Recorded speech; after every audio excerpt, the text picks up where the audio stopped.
consciousness, so I jotted down these names, these words. Edgar Casey, Nostradamus, global warming, Mayan prophecy, apocalypse, dates and times, December 21st, 2012, 11/11. And at the very end, my consciousness went dreaming.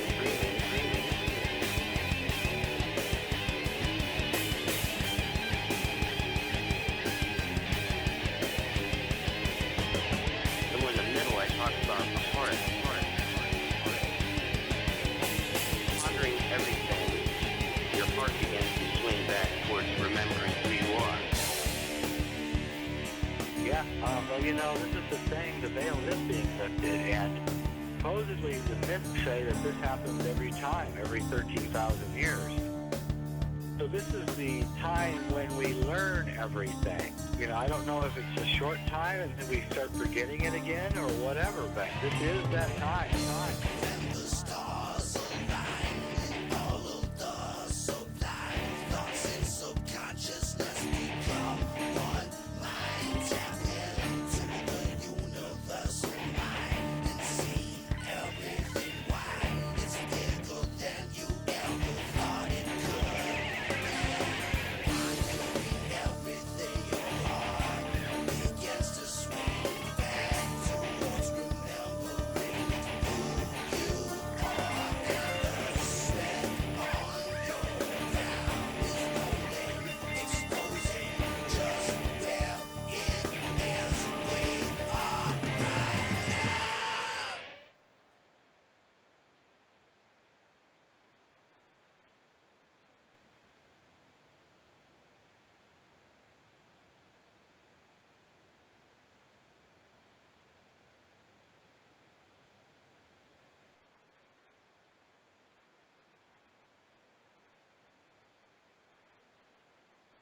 Welcome, ladies and gentlemen, to another live broadcast of the Prophetico and the Bands of Time. Matthew, I got you here. You sure do.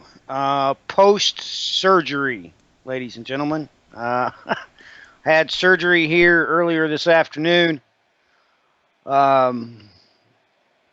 Brian got this new ticker working. We wanted to see what it was like. We are going to talk a little bit about questions that were going on the social networking site while Brian and I was trying to get ready for this. So we will politely do that. But we're going to try to concentrate on what nobody has talked about before. We're going to talk about earth pangs. We've had some off-the-chart stuff going on right in front of me and Brian's face, and we just haven't time to do it because we biblicate. That's what we do. But I sent a couple of articles Brian's way, and he sent a couple back to me, and I'm like, man, this is getting crazy. Brian and I looked at a link last night where a waterfall returned that hadn't been there. It said that what did the article say, Brian? That no living person had seen that waterfall. So the last time that waterfall was active was, I don't know, I guess up to 40 years ago, something like that. I don't know. But very strange there in England, things going on that isle. But we've got all kinds of rain damage going on. This storm, of course, was called Desmond there for the UK and Ireland. Absolutely crazy. We've got, let's see here, it says 200-year flood in southern Norway. So they're immersed in heavy flooding. And the list goes on and on. We've got heavy flooding in landslides across the Pacific Northwest. We've had large landslides due to heavy rainfall in India. We've got things going on that is just too big for our brains to comprehend right now, going on all at the same time. It's literally going on all at the same time. So just take note, this 200-year flood going on in Norway. This is straight from my friend Gary's site, The Big Wobble. Norway recovering from 200-year record flooding to severe homes, or so severe, homes swept away, leaving only foundations. Just absolutely off the charts. And here we also want to take a look at this. I want to make sure I wanted to talk about this. Gary also put this up on The Big Wobble, December 4th. This huge coronal hole opens up on the sun. So they say to expect more eruptions and major quakes in the coming days. Well, that was the 4th. We just had a 7.2 magnitude earthquake with at least two dead in Tajikistan. So Gary's right on top of it. He just gave you a look for some quakes somewhere. But ladies and gentlemen, this coronal hole in the sun envelops the solar North Pole. It just envelops the whole solar North Pole. It is unimaginable to look at. You need to understand the size of the sun. The area of this thing is absolutely off the charts. So we certainly appreciate Alvin over at Extinction Protocol as well. Everybody knows that he has open license to this program. He's welcome whenever he would like to come on, of course. On his site, he's talking about the Mexico volcano blowing its top. Walls of falling ash, just absolutely crazy. They had a new explosion of ash in Costa Rica too. That volcano popping off. It's really getting interesting, Brian. So just take note, everybody. Might be a little discombobulated of sorts because I obviously just got my extender tendon for my middle finger sewed back together today, and it took them 48 hours to repair it. So after that time, it had already drawn up like a broken rubber band way up into my forearm. That was the real pain I felt during the surgery, is when he grabbed it and pulled it down, stretched it back out. So I might be a little bit discombobulated, but we will talk about that questions that were coming in to me as me and Brian were trying to get this ready. So Brian, jump in here. Do we have that ticker going? Yep, I was actually working on Cool. putting one into yours right now on top of it, so You can put. just keep rolling here while I get this done. Okay. All right. Not a problem. Let's talk a little bit about what was going on the social networking site. Had some questions streaming in about the Duo 144,000. Ladies and gentlemen, the first group mentioned, of course, is in Revelation chapter 7. They will be sent into the darkness. They are not going to take the ride on Operation Eagle's Wings, as the woman is relocated to a place that has been prepared for her by God. In Revelation chapter 12, it calls this group the rest of her children. It is at this point in time, once they're sealed, so is their fate. They will have to, of course, be beheaded. In due course, they will, of course, Revelation chapter 20, 21, it is they who become Primus Resurrexerit, the Hamsharatim. They will rule and reign with Christ on ground zero. So they will literally be, as described there in 2 Peter and Jude, and of course the Old Testament, Psalms, Isaiah refers to them as Elohim. They have become the gods now. So they will have the rank, of course, of prince or angel, whichever you'd like to call. But when they're down here, they will operate like angels do that have come down Jacob's ladder. They will also operate just like Christ did after he had been resurrected. they will have that same exact power. Now, who are they going to get their direct orders from? They do not get their orders from the other 2/3 of the good host that did not fall. It was a very good question. I guess me and Brian had never talked about that before. Ladies and gentlemen, Michael's not going to be fired. Gabriel's not going to be fired. No, it's just the bad 1/3 that gets fired. So, who takes their place? It is the 144,000 that are 2 years and older that escapes what the Assyrian intends to do. Perfectly clear what the Bible says he intends to do. He intends to come and create a third slaughter of the innocents. Third time's a charm. God says, He comes down.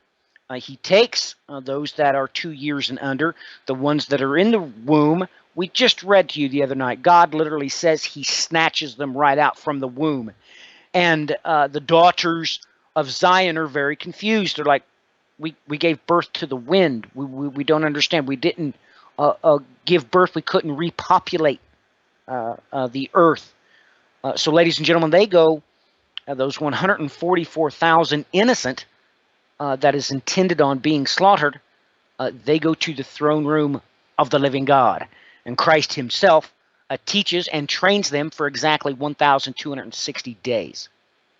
So upon Christ's return, it is they, the 144,000 innocents, that is half of the rod of iron through which Christ rules with. So they will be directly monitoring just the bride. And the orders from on high will go directly to the Hamshadatim, which will be ruling as princes in the flesh on ground zero. This is real. It's really going to happen. Christ is going to be right here for 1,000 years. And of course, the bride is on vacation. She's on a honeymoon for 1,000 years. So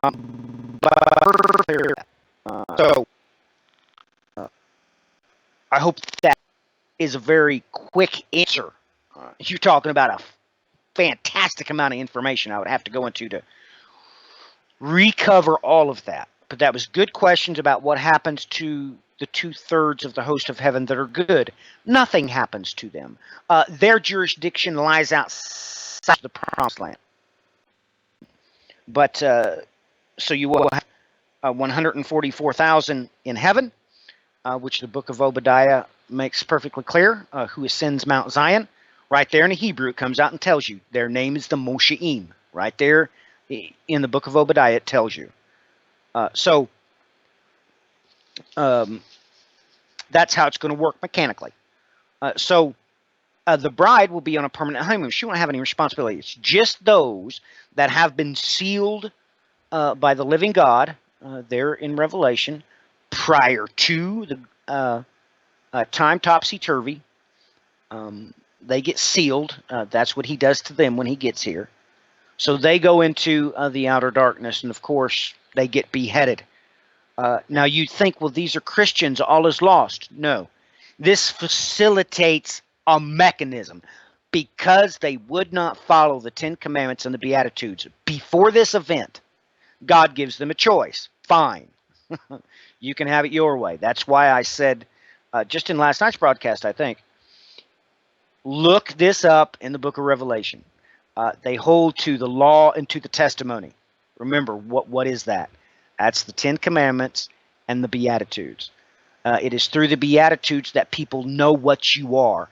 That is your testimony that you are a Christian. You didn't have to say you are a Christian. If you follow the Beatitudes, everybody knows it.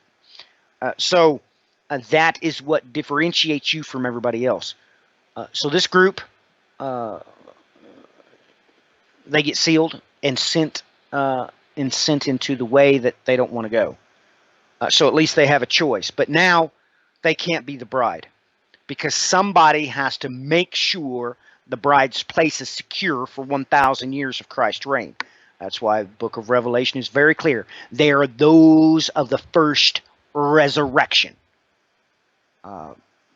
So they literally become, our guardian angels. That's a real easy way for Catholics to understand. They become our guardian angels. as they inherit a resurrected body, and they are under the direct command of the Moshi'im on Mount Zion. So really quick answers there. Brian, are you ready to jump into this?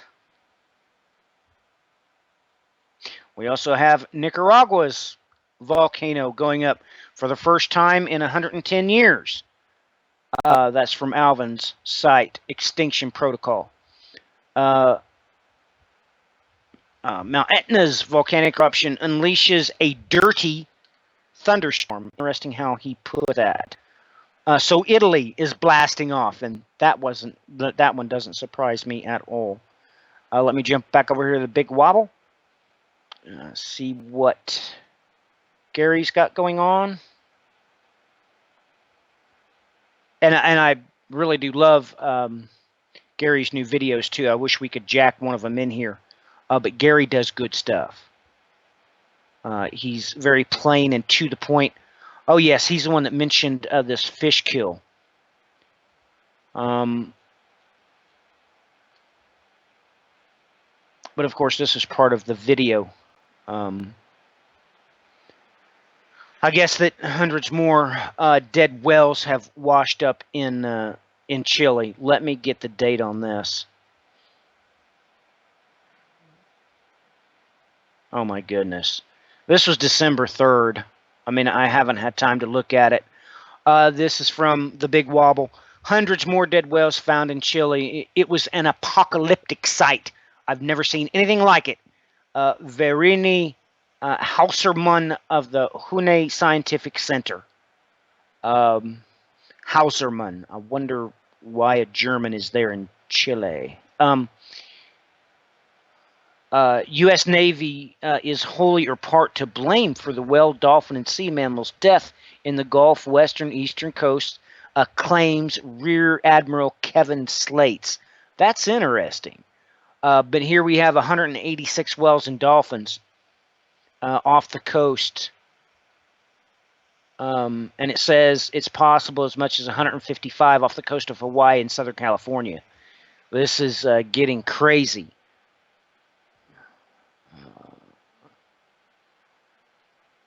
So, anyway, we've got tons of earth change stuffs going on. I put on a social networking site this pack of wolfhounds that ripped an individual to shreds. There's stuff going on. It's just that me and Brian don't have time to cover it. But, of course, this is a play on words with birth pains. And I believe that this would be the first time anybody named Earth Change News this way, and it just came right to me. Earth pangs, but that's what it seems like we're enduring here, ladies and gentlemen. Right here, tomorrow it's supposed to be 60 degrees here. It's never, no, really, not a little bit. By this time, usually Lake Sakawea is froze over. There's usually trailers parked out on it because the rent's so high. It's at least $1,000, usually about $2,000 a month. So everybody's happy that works in the oil field once the lake freezes over, because they move their trailers out from the man camps out on the ice, and they don't have to pay rent, which facilitates them sending more money home for Christmas time. But tomorrow it's supposed to be 60 degrees.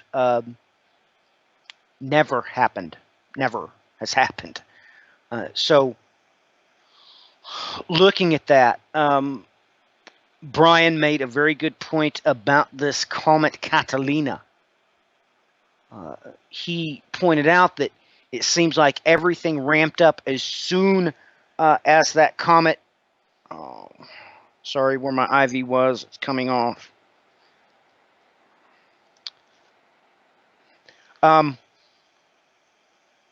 These earth changes, these earth pains, so to speak, ramped up as soon as Catalina swung around the sun. Now, I haven't even had time to look at it. I mean, there's no reason for me to insinuate that I have. I haven't. But these things are obviously ramping up. And Brian was just asking me questions about the timeline. Well, what are we looking at? And I said, well, Brian, we talked about this And he's like, no, we didn't. I said, well, go ahead, throw it into time date calculator. And sure enough, it came up April 30th. Then he remembered. So me and Brian have so much going on that he said things that I can't remember, and I've said things that he can't remember. We've had conversations that there's so much going on that it's a little bit too much for us to do. But he was excited, and I'm very excited that he was able to jack in whatever news ticker that we want, like RT. And the only thing that I want to stress is that Brian's not permitted to use any American news. It's just worthless. I don't need entertainment. So he can bring in, but he can bring in any news site he wants. Roots Shiva, Heratz, he can bring that in. He can bring, whatever news site he wants. We was kind of hoping that, well, Gary and Alvin would have news tickers. That would be pretty cool to put at the bottom of our screens. But Brian wanted to make sure that we got this tested. And Brian did mention to me that somebody mentioned something about 2 magnetic north poles. I did a search for it. I didn't see anything mentioned about that in the news. Now, the source of that, I would not say is in question. If this individual said it, I would imagine that it is the truth, but I can't clarify, so we're not going to talk about it. But you might want to keep your eyes open for that. Remember what Brian and I have already taught you what that means. There's only one way to break the axis of a magnetic field. That's to take the firmament and put it underneath too much torque. Okay? It's the only way to do it. So, Brian, are you ready to jump in here while I take a break? And you're going to have to step in for a couple of minutes because I'm like 15 minutes past taking. Rachel has me taking 8 ounces of water every 2 hours, so I need to go grab it. So, can you jump in here and take over for a minute?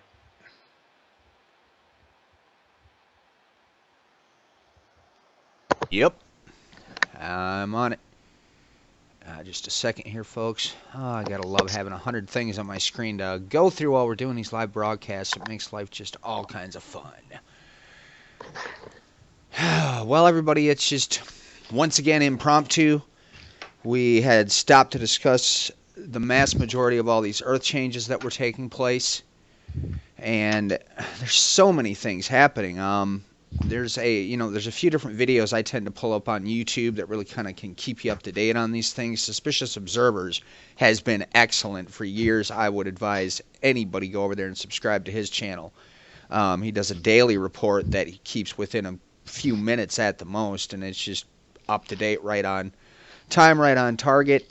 And we've had the Extinction Protocol on a couple of times here in the past, as far as him doing, some of the regular audio podcasts, and his site is just hands down one of the best ones that we can use on top of it to keep us on time and on target with this stuff, because, we're sitting in a circumstance right now, as we're moving through these phases here,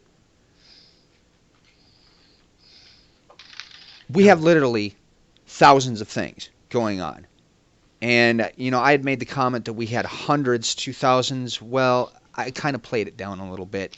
There are so many things happening on a daily basis right now that it is near impossible for the two of us to be able to stay on top of every single aspect that we can attempt to bring forward, plus on top of it do the teachings, bring forward all these things. It's just such a very difficult thing to do. So it's great that we have other folks out there that are keeping track of these things. That really lessens the load on us, so we can just direct everybody to keep an eye, through these varied, be it YouTube news reporters or, websites. Suspicious Observers himself, he also has a website that you can go check out. He started going full time with what he's doing, from what I understand, and just released a book. So, I've always enjoyed his show, so I'll happily give him a plug. Speaking of Extinction Protocol, let us go over there and take a look, and then I can figure out what in the heck is stuck on the back of my head here. Wow. I don't believe I just said that aloud.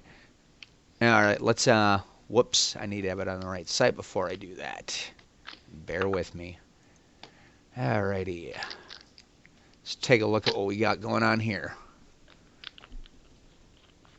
What in the world? All right. I may be going to a hat here. Somehow I seem to have one of those alfalfa hairdos going on.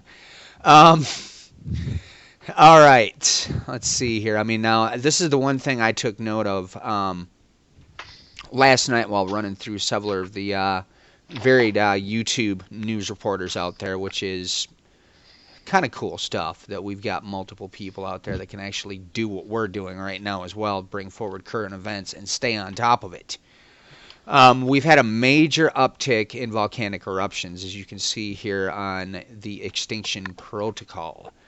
Look right here. First one, giant columns of gas erupts out of Mexico's Colima volcano. Authorities warn of falling ash. New explosion, ash at Costa Rica's Turrialba volcano. We had a 7.2 magnitude earthquake that struck in Tajikistan. I actually got to see some of the varied news footage from when that earthquake was hitting, and it's rather Hey, can you rather get me some alarming. coffee, buddy? No. Levi! Matthew, mute. Crap, sorry. Welcome to the human side of us, folks.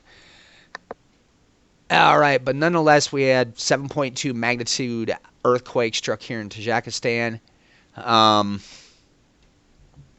Bacteria containing MCR1 gene resistant to all known antibiotics found in Denmark. Nicaragua's Momotombo volcano erupts for the first time in 110 years, spouting ash and lava.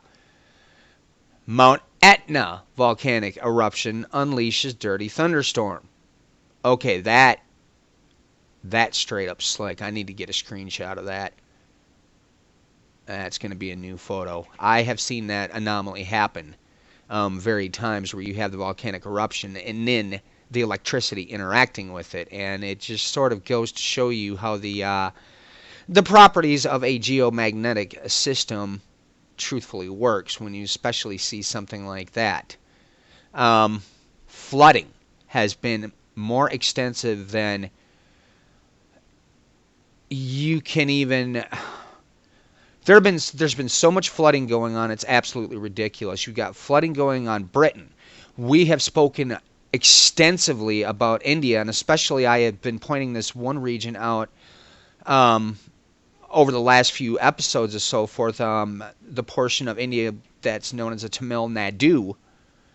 And all of a sudden, lo and behold, I find out the other day that they've had massive flooding. They've had a major number of deaths within this flooding, and it's really bad news in that spot right now, folks. So, just keep them in mind in your prayers.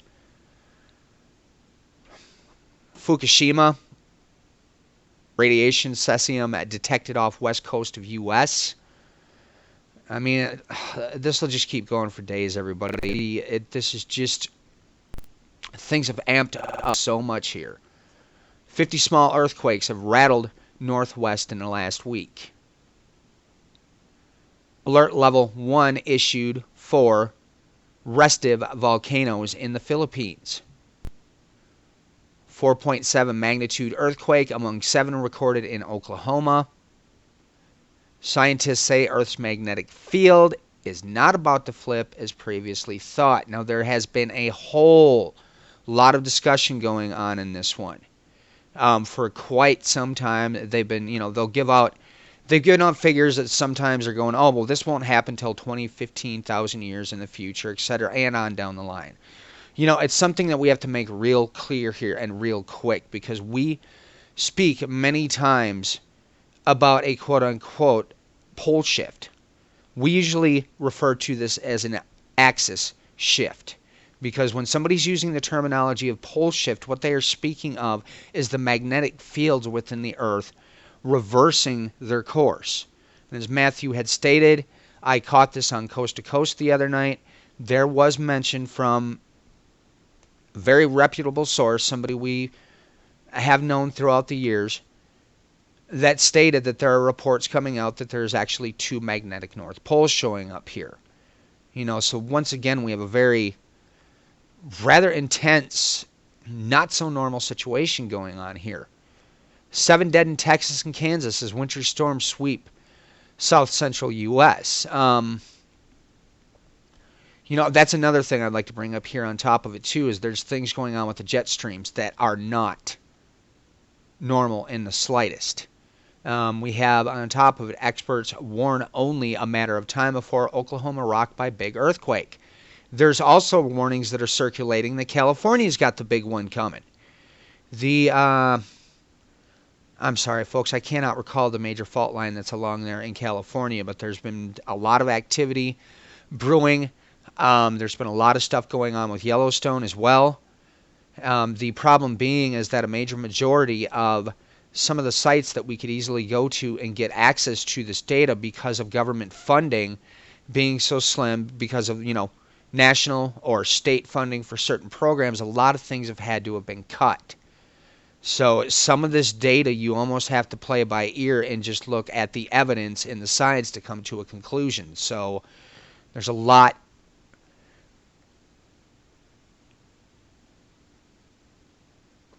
There's a lot to look at, folks. I just don't even know what to say. Let's cover this. You threw me a tidbit here earlier, Brian, and I'm beginning to see headlines talking along the same lines.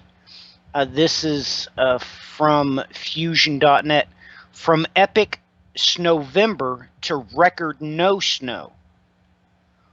This city exemplifies global weirding. Now that's the proper term. He's onto something here. He calls it global weirding. This is from Channel 2 in Buffalo. Of course, they got hammered first by snowfall. Now, here, let me just read this first opening shot. Since 1899 has Buffalo snowless this late in the year.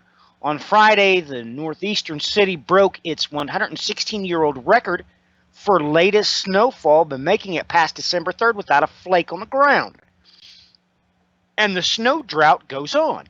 The city's late snow record may end up being shattered, according to Jennifer Stanis, a meteorologist with WGRZ Channel 2 in Buffalo, as warmer than average temperatures across the region are expected for much of December. We probably won't see snowfall here in Buffalo until maybe next year. Now, what's crazy about this, of course, is that other parts of the country, they go on to say, got hammered by a Snowvember. So, Brian mentioned to me earlier that he saw this article that, nothing's making sense because this country's not only breaking record highs, there's other places on this planet that's breaking record lows. And Brian said he himself took a look at the jet streams and were just doing whatever it is that they wanted to do. So can you mention, Brian, where you saw that at? I would like to get that, especially if it's in print, unless you got it off one of the... What is that you were asking about? I'm sorry, I was getting something ready in the background here. You said you saw in one of the news sources that we had record highs and record lows at the same time. Yeah, I'm over here trying to find it. The problem is I'm going to have to go through multiple videos. It was Suspicious Observers in his report, I think it was 2 days ago, actually had this in this. So that's what I was doing in the background, I was trying to track that down quickly. And that's like I said, folks, too. Go over and subscribe to his channel. I just quickly flipped his just his regular channel page in so everybody could get see the channel themselves and go over there and just add it into their subscriptions. I mean, the guy does phenomenal work, so I'll gladly plug him any day. Well, we haven't, let me describe why we haven't talked about him in a while. Something happened with him and another gentleman, and I was not aware of what's going on, and Brian really didn't have time to figure out basically who was lying. Okay, somebody was lying. Oh no, These, there was no question in my mind. That ain't true. well, I mean, at the time the event happened. So as this was going on, Brian let me know. So I just said, "Well, I'm not gonna. We don't do that." So I don't. I haven't mentioned him since. But I guess since No, that time, he was in the right the entirety of the time. I'll just state that flat okay. out. It took me 2 seconds. I had seen the history of things that this other person in question had been pulling, and he had literally he'd just been continually attacking anyone else that was doing work along the same lines as his. There's a few of these varied well-known YouTube reporters that I keep in contact, at least with a couple of them here and there.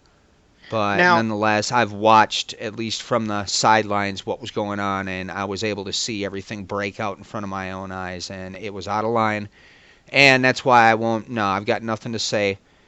okay. He's Suspicious Observers has been solid the entire time. He's went out of his way to bust his hind end to get stuff out there, and poor guy. Of course, and we've been through it too. And everybody, Right. it goes with The territory. it goes with doing it. I mean, no matter what, you're going to have people that are going to come in, they're going to stir up trouble.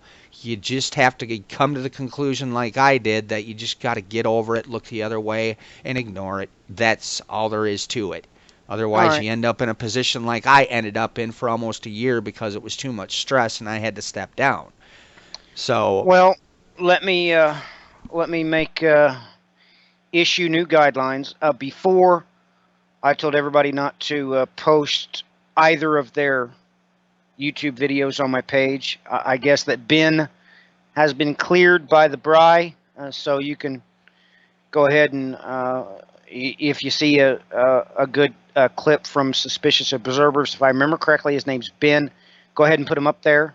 But I know before I told you all that I didn't know what was going on, so you don't put either of them up there because at the time I had no idea. I mean, it was just beginning to happen, so we wasn't for sure who was in the right. So go ahead and everybody, if you want to share Ben's videos, go ahead. And all of you need to go ahead and keep on doing Gary and Alvin stuff, of course. They have free license on my page. And just please take note when you get the other stuff, check your source or check their source, and then it's okay. Anyway, sorry for that break, Bri. But I guess you said he has a book out. We probably need to, if we can somehow find time, invite him on too, if we can. And I guess you said that. Now I didn't understand what you were talking about. He's doing some Thunderbolt stuff now too. a little bit of, from what I understand, this all had started taking place when, as the, speaking of which, As the as soap the Blood opera Moon ensued? Jubilee, yes, as the soap opera right in the midst of the Blood Moon Jubilee was going on. But this on top of it, something hit me last night, and all of a sudden it hit me again sitting right here when I went to say that. Did you happen to see the news story that just had taken place here with, here we go again, folks, and I don't want to hear the railing on the Pope. Regardless of any this, that, or the other thing you think about the Pope, I'm not talking about any of that. He just basically called a jubilee to start. Right here at the end of the Blood Moon Jubilee within, I don't even know how many days it's been since that last moon, but nonetheless, he stands up and starts a Jubilee cycle for the world. And that, I saw it last night. The first couple of times I just shook my head. Yeah, that's what I'm saying. What? I hadn't seen that. I hadn't seen that. It doesn't surprise me. God is obviously using, it's obvious to the world. This man puts on regular priest clothes and sneaks out of the Vatican so he can help feed the homeless. He refuses to wear gold.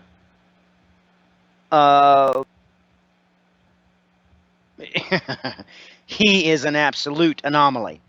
And of course, it is obviously the Holy Spirit driving him to do this to remind us of when our calendar changed there on the feast of Francis. Way back when our calendar was changed, ladies and gentlemen, they waited to change the calendar over to the Gregorian calendar on the feast of St. Francis. So obviously God is using him isochronally to point things out to us. So that doesn't surprise me at all. Well, exactly. And on top of it, he's, like I said, folks, I don't have nothing against the Pope. He's the Pope. He's a guy wearing an interesting hat. Let's just leave it at that.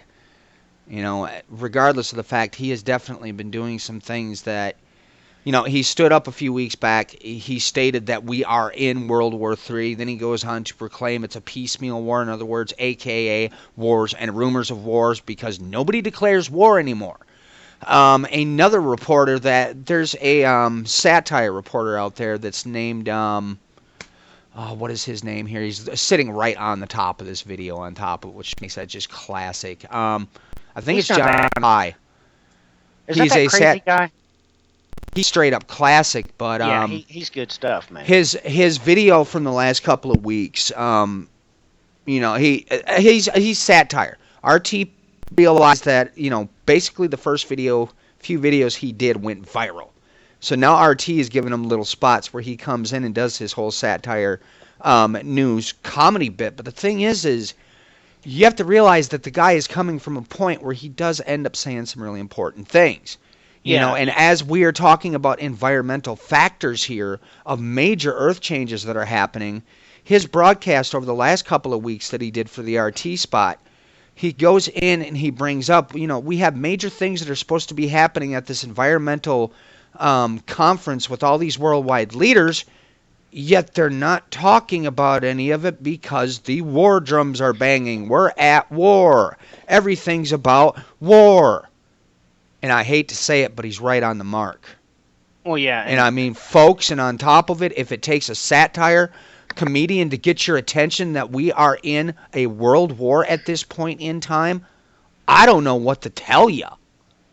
Well, the problem is that when the couple of first videos you sent me about him, you could tell that his boss was pretty ticked, and he was really emotionally driven by what he was doing. He was getting emotional about it. Like I said, the whole thing is a satire. From the get-go, it's been pre-planned, pre-scripted. He does not work for any news agency, but now RT realizes the value, and they basically decided to play his videos as he makes them, and they're real high production. And yeah, it's like you said, the guy gets ticked in there in the make-believe person he's talking to in his ear, but the whole point is that in general, the media is so lacking on just being truthful and to the point and being blunt. And that's what RT picked up on and said, this guy really understands how we need to have news reports at this stage of the game, because we'll spend, you know, you and me talked about this CNN International that you would watch the other night. That was a joke.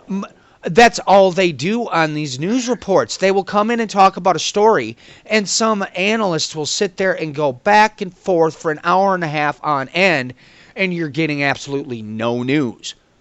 Kind of like we're doing right now, isn't it? Oops. That's nothing. The whole world heard me say, Levi, get me some coffee. So, hey. Well, this is where I like the fact that we could add in these tickers, because I've got them set from multiple news sources per scene that I go to, or I can just go in on the fly. I'm bringing in Israel National News. We've got RT coming in. I will pull from any reliable news source that let's go back possible. Let's go back to video. If they're going to see us argue or do satire news, they might as well see us doing it back and forth. Well, well, it's as I'm saying, and I did find that report, by the way, of the highs and lows. So we will Okay. get into that here. Okay, yeah, let's do that.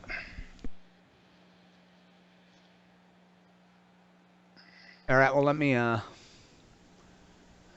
just a second here. And you're still on camera, so don't be doing anything goofy. Okay, but here we have, this is where I basically came across a report first. It was Suspicious Observers, December 7th, 2015 report where he mentioned this. And he links in the news reports. And right here is what we're dealing with. Unofficial record-breaking temperature across the globe. And this is at coolwx.com/record.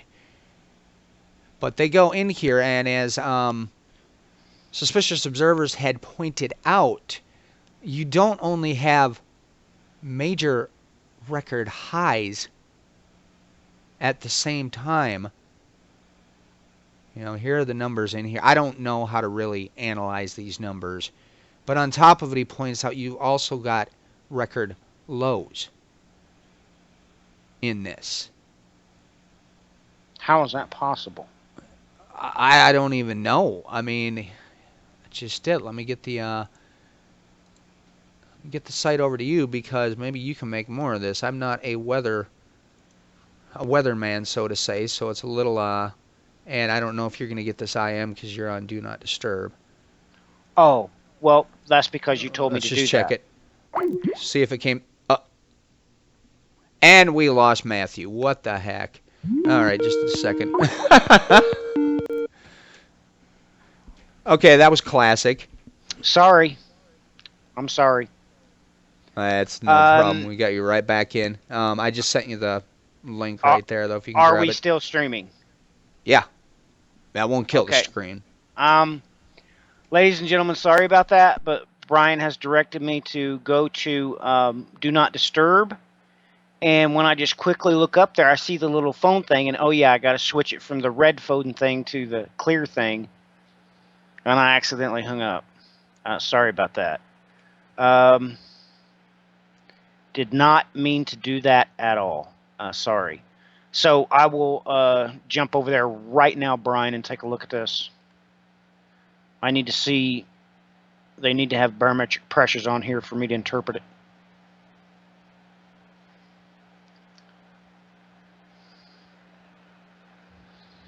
They do not have the barometric pressure here, which makes it a little hard for me to determine whether this is truly an anomaly of temperature or if it's an anomaly of pressure. But well, let me going see if I through can here- find the jet streams quick, too, at the same time, because that's Yeah. where things are really off the charts, too. yeah, if you at least let me take a look at that, I'll be able to tell you pretty quick because I know Portland, I know where that's at. I know where these places are. I'll take a look at that. But this is not making any sense per parallel. I see cities here along the same parallel that are, well, that's 27 degrees difference. That's almost impossible.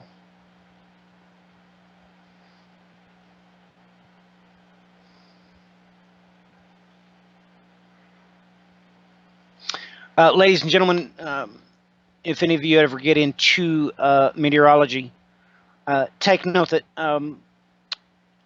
what you can standardly do is know the average temperature for the 40th parallel north during our summer, and you'll be able to translate that to the 40th parallel south in our winter. And once you start going beyond about 12% differentiation, you must have an anomaly of barometric pressure. If not, something is wrong with the jet stream. Point blank. Something is very wrong with the jet stream if you cannot make those correlations. Now,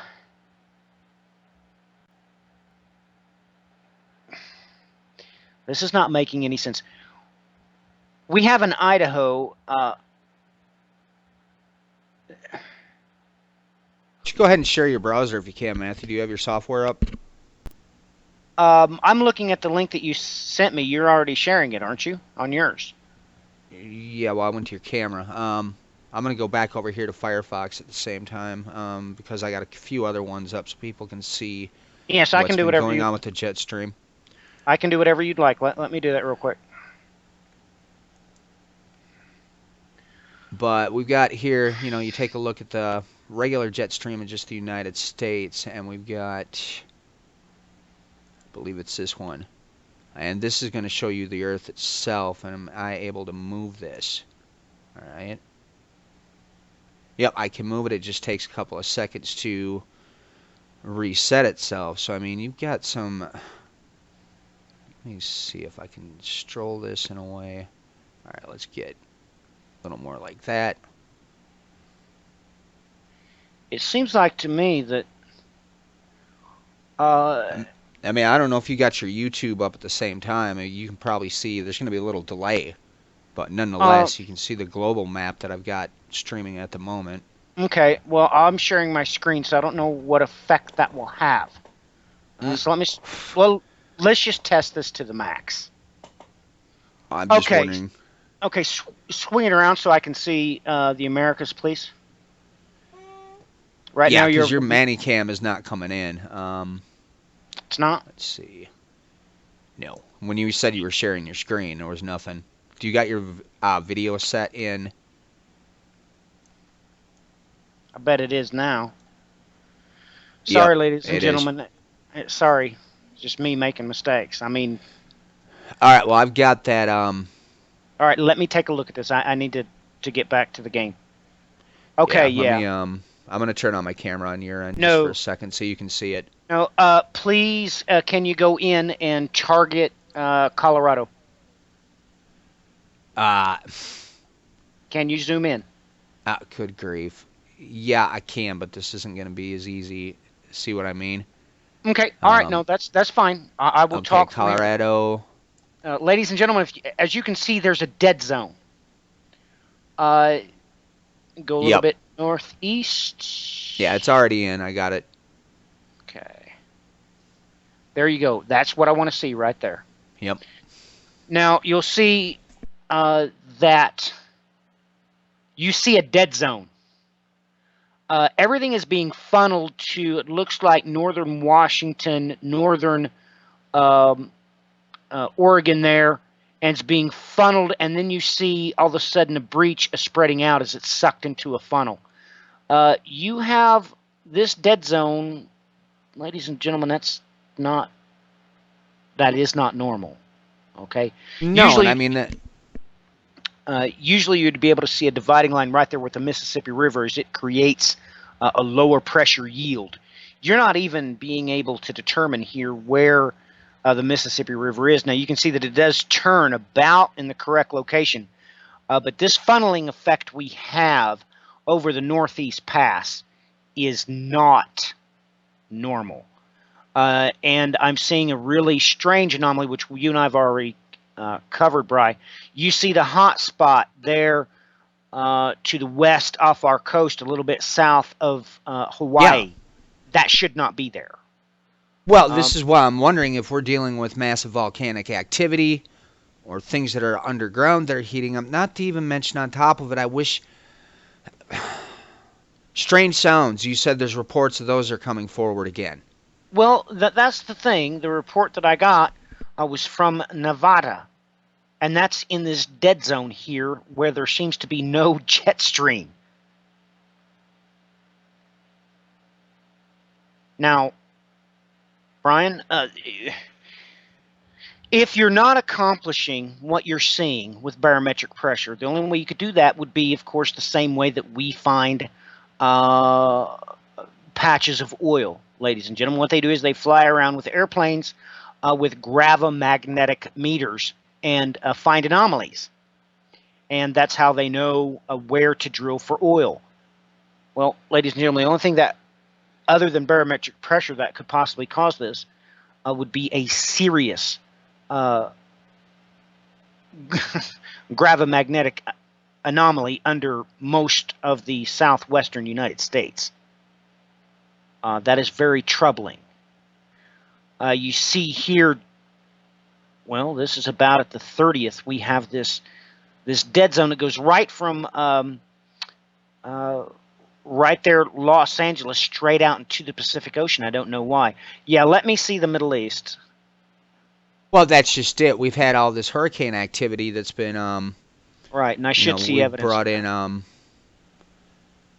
here, I'm going to send you the link Okay. to this so you can get. Man, I am really Okay. slow here.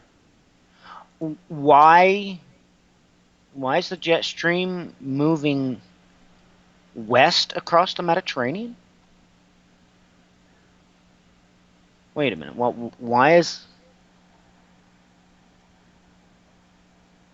Brian? Normally at this time of year, I would say you were lying, that this was a joke. Ladies and gentlemen, if you've ever studied Exactly.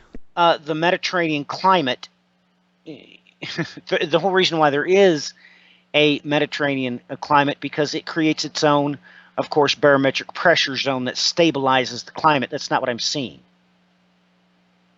This is not even remotely normal. Not is it normal for it to create a swell out in the middle of the Sahara Desert. Ladies and gentlemen, there's nothing there to create that swell. There's nothing there but sand. Brian, can you pan over just a little bit to show Africa?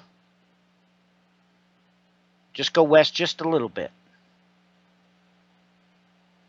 And you'll take note that there's a jet stream emanating from the Queen of Sheba's kingdom. Well, exactly, and that's what I was trying to bring up. Aden, they knew there was an incoming storm, but for Pete's sakes, it's just like it drug out within the news for so long. It was just being reported for going on, I think it was at least a week and a half straight, and then it finally hit.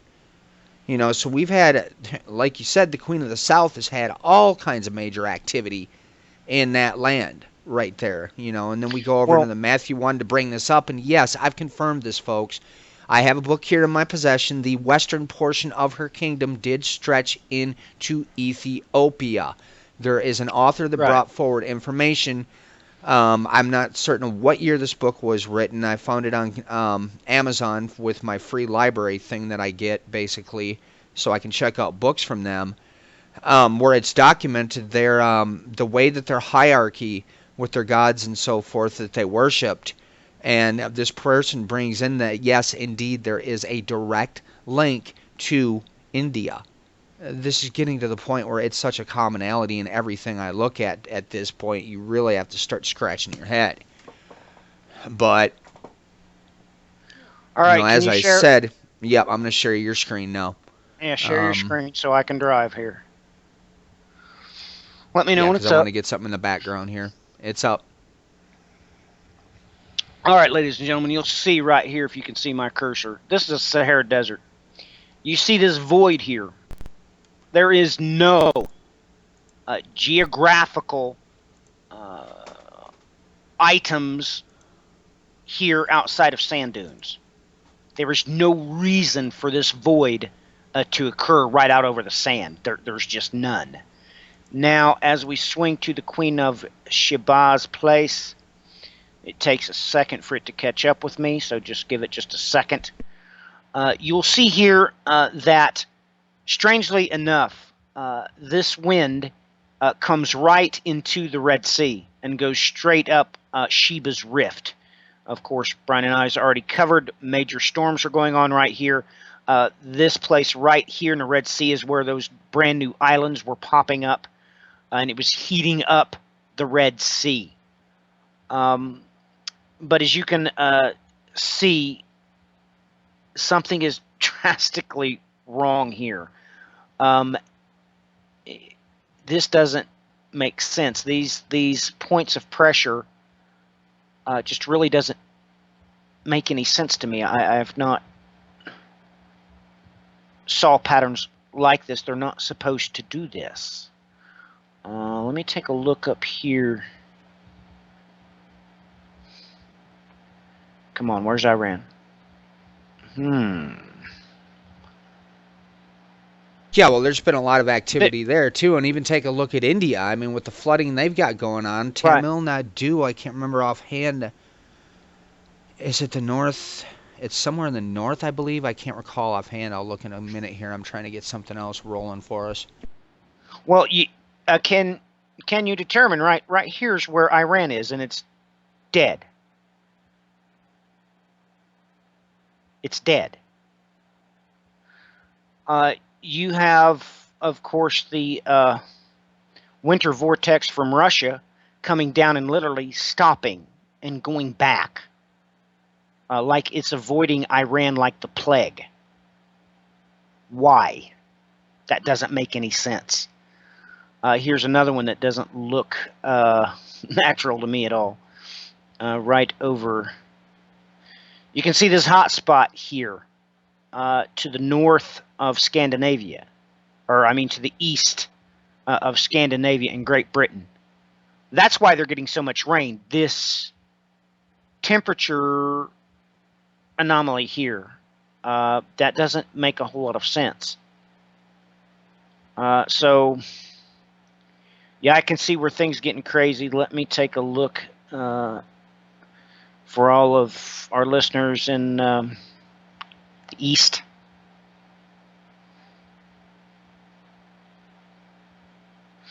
They shouldn't be recording too many anomalies. This is pretty normal over Japan in the wintertime.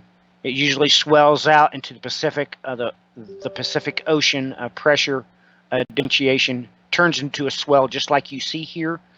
So this stuff is pretty normal. What is incredibly abnormal is it usually don't focus there at Vietnam and head back inland. And it almost like it hits a wall there at the shoreline, actually. Now for the Queen of Sheba.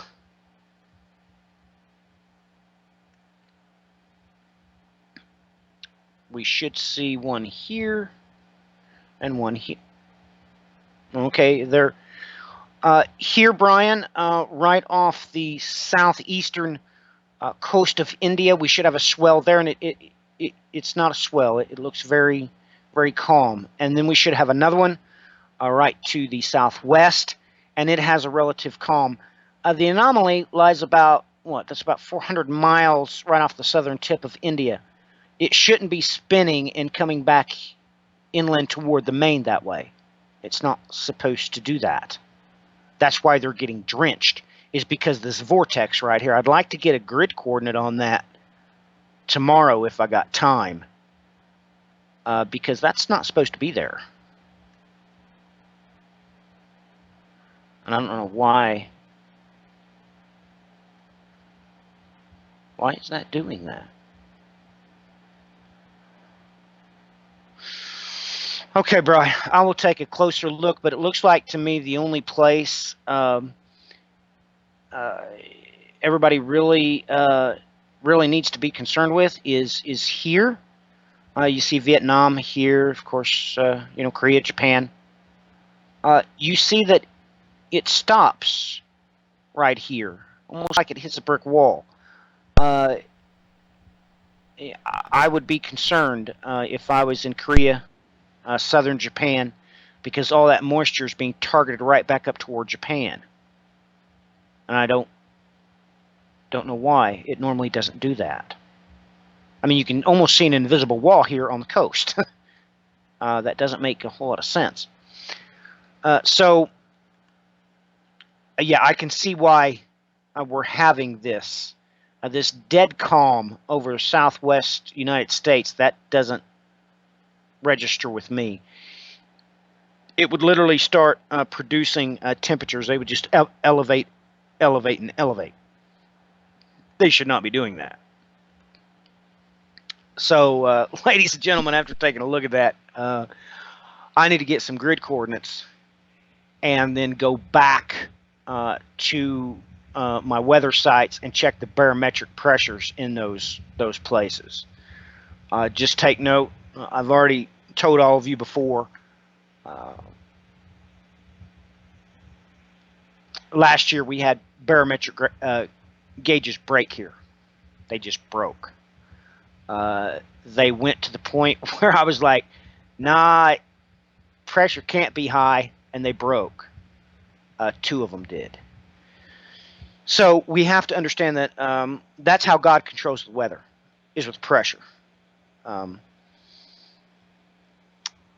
you have to realize that that is the marvel of the weather, is that there shouldn't be any real differences in pressure, because we don't have segmented places out upon the planet that God puts glass jars over and says, all right, turn the pressure up right there. We have an open system environment. And the simple fact that he creates such massively different barometric pressure zones is crazy. But he does, and that's how he does it. So the 2 places I was really concerned with was out there over the Sahara Desert, and out over our own desert there in the southwest United States, that dead calm. And people in the North United States, right across the northern frontier onto the Great Lakes, you probably should be expecting a whole lot of moisture come your way, because it shouldn't be funneling. Literally, what you could do if you brought up a regular map, you'll see that's the old Northwest Pass through the Rocky Mountains. There was so much wind going through that corridor, Brian, it was actually raising the pressure, as if God had a straw right there sucking it through that corridor. I'm not sure why he would do that. Not unless there was some distress up in the northern frontier here where I'm at, or maybe Michigan. Usually he does this to create relief somewhere else.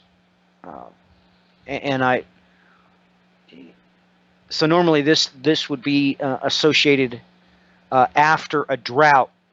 He would create this kind of mechanism to bring relief to his children that happened to be in said location. But we haven't been in drought, so I'm not sure. As a matter of fact, everybody probably remembers that here I reported that in was it June 2014? We broke all the records in 1 month. We had more rain in 1 month than we have all year. So we have no shortage of moisture, at least where I'm at.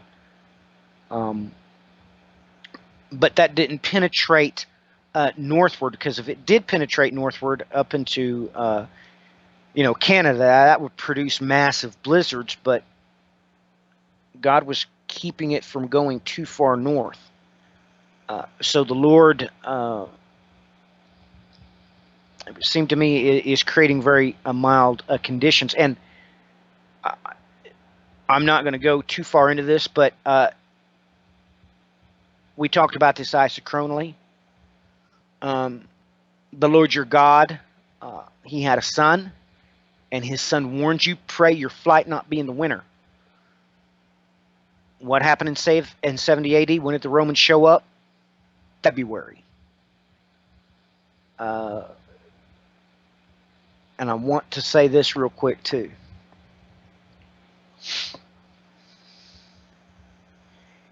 The Romans used your faith to mass effect. What he did was he let everybody into the city, of course, to celebrate the Passover. And then he would not let them back out and cut off the food supplies so they would starve and rip each other to shreds, which is exactly what they did. So Yeah. just take note of that. Yeah, Bri. I wanted to drop something else in here. I just went and grabbed and downloaded it quick because this is something I always have on my Windows machines, and I haven't gotten around to getting every program. I haven't used my Windows machine for, what, is this going on almost since I was at your house? I stopped using Windows completely because I just had gotten fed up with it. But now Mac has went and done some entertaining things, and I have to get more RAM for that machine. Otherwise, it's just going to keep bogging down. This is a program called Earthquake 3D.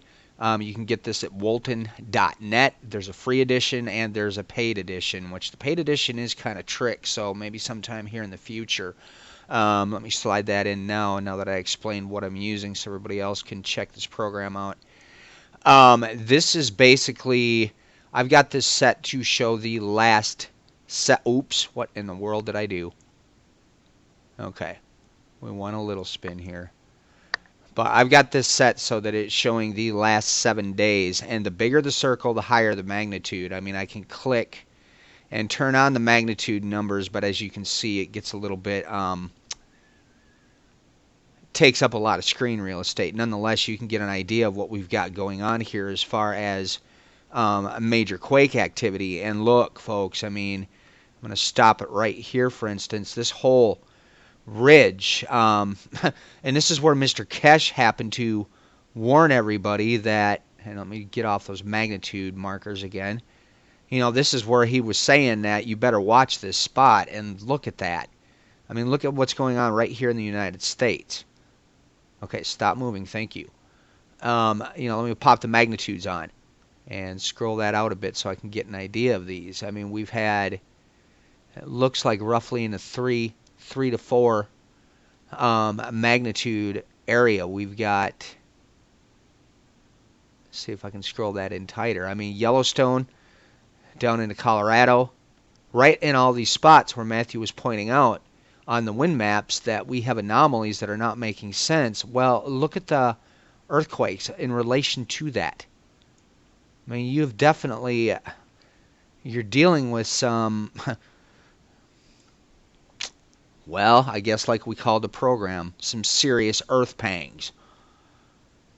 I mean, Matthew, what do you make of this? I mean, let me just stroll it through here. Let's try to get that rotation a little slower. And let me try to pull it out so we get everything. I'll pop off these because you just need to see the circles.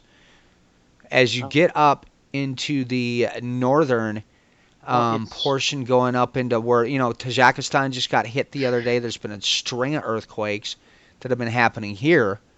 But if you look and you go due south, look at this puppy down here. Magnitude 7.2. And I know you're getting a little bit of delay waiting for it on the YouTube to get to where I'm at. Yeah, no, I see it just fine.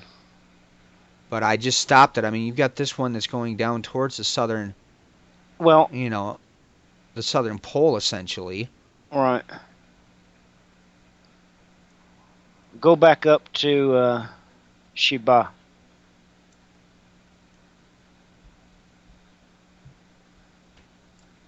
That's just it. Is that Neaden Ridge? Not quite, but it's darn close. Yeah, I mean, so look, I mean, that one, 5.8. Yeah. And you can get, my stupid question is, why haven't we been watching earthquakes? Well, it's like I stated at the beginning of the program. How can we? It's two of us here, and look, there's things going on in the news right now that we honestly are going to have to go into in this program as well. Before I shoot there, it's just, I haven't had my programs, Matthew. I used to have everything set up on my Windows machine so I could check all this stuff quick in rapid fire succession on my own on a daily basis with my own software and using the websites I needed. So now I'm going through and collecting them all again. Okay, let me swing back on my screen. I want to show you something. Let it catch up. Yeah, right now your screen's only showing the, what do you call it, photo. Is your camera on? Oh, I'm sorry. There you go, Bri. There you go, Bri. Yep, as soon as it clears up, I will transfer over to yours. Okay, I want you to concentrate. You see this massive red mass on your screen. You're showing the earthquake map. You see those north of Shiba? Yeah. Okay, watch. Watch, ladies and gentlemen. Now you're going to switch to mine. You see that void that I mentioned? Can somebody please explain to me why the jet stream is avoiding the earthquake zone? See, right here's India. Okay. Right here's India. See the void, Bri? Yeah. Now go back to your earthquake map. Well, this is precisely what I was getting at. When I was looking at those, what do you call it, at the wind maps, I knew there had to be a correlation with earthquake activity because it's going to be, the wind is going to be affected by the electromagnetic properties on top of it. You're going Right. to have a direct correlation matching one another. And we've got volcanic activity that's going, look, folks, can I just be blunt, Matthew? Give it to me, both barrels. I'd say things are a shaking Well, and a rocking and a rolling. How else do I put this? I mean, good grief. you I mean, realize seeing these wind maps, looking at these earthquake maps, I've watched these earthquake maps. I've had this program for multiple years with the exception of not using it over the course of the last couple of years. But previous to that, I used to watch these things all the time.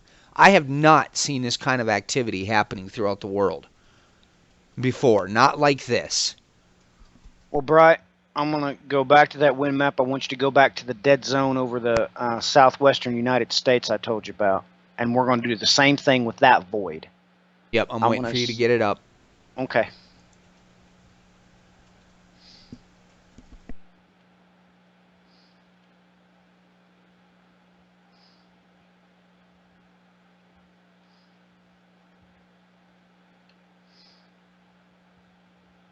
All right, there we got the wind map up. Okay, here's this void I told you about over the southwest United States. You see that great void there, if you can see my cursor, ladies and gentlemen. That should not be there. We should have a jet stream running right through where my cursor is. It actually comes through and it hooks up with this tributary right here, and of course flows into the Mississippi River. That jet stream should go right there. It should follow my cursor. It's what it always does. Now, Brian, take a look at that earthquake map. That's what I'm doing. I'm pulling it up right now. And on top of it, you're going to see that void that you're looking at. And I'm going to have to try to zoom this in there a little bit closer. Because now when we're going to switch, as soon as I can find my program, you'll see what we're getting at here. All right. Now, as I bring that image in,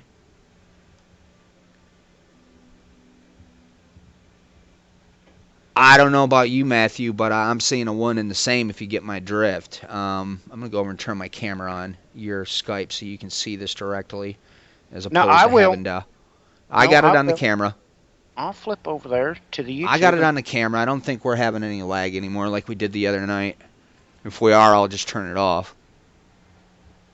What is going on? Just take a look straight on your Skype. It's right there in broad daylight, man. This is... Why? You match the two of them up, and it's crazy. Why? Well, Brian, you and I have talked before about her blood. Ladies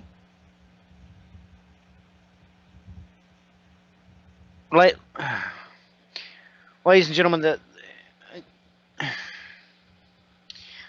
let me be very simple. I stated to you earlier, okay? I'll just go back to camera so I can speak plainly to you. I told you before, ladies and gentlemen, how they find oil. They fly over and they look for gravomagnetic anomalies.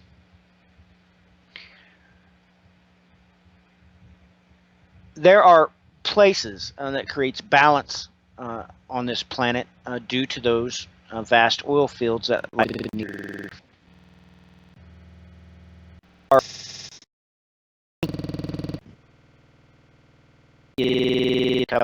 coming out of because of fracking. No, it's not.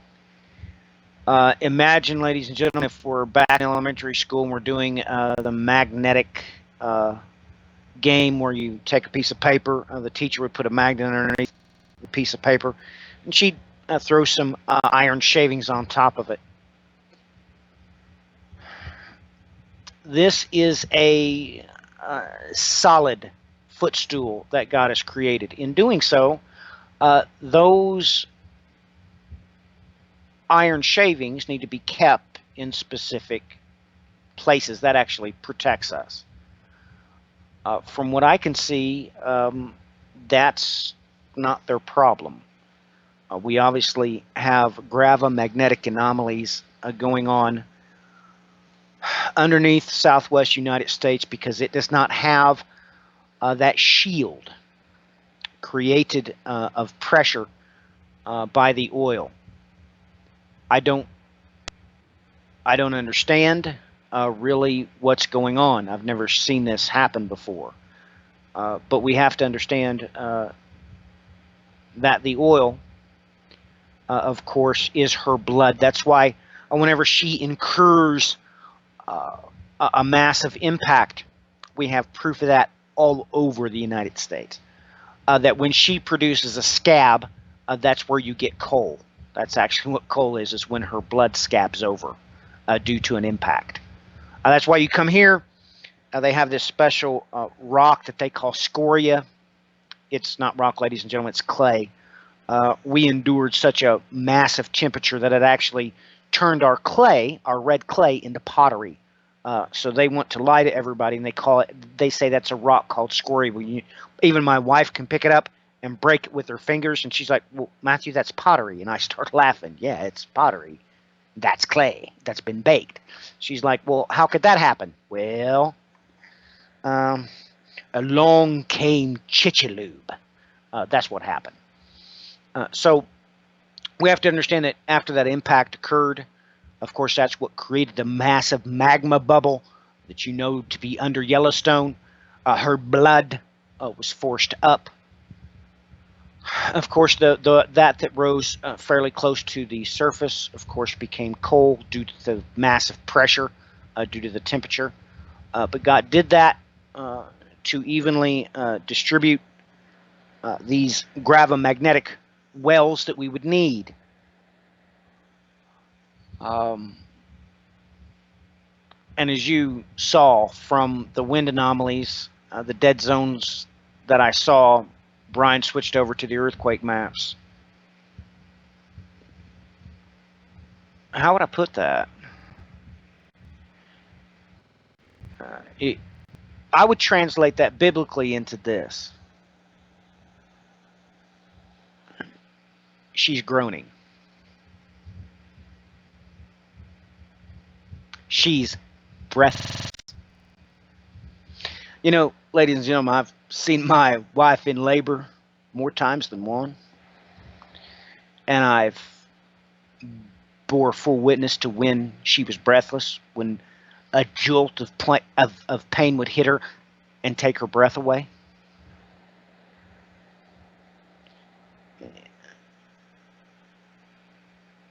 Just off the fly, like I said, I haven't had a chance to really get over to the earthquake data, find out how deep they are, how shallow they are, what their intensity was. I haven't had a chance to look at the barometric pressure ranges.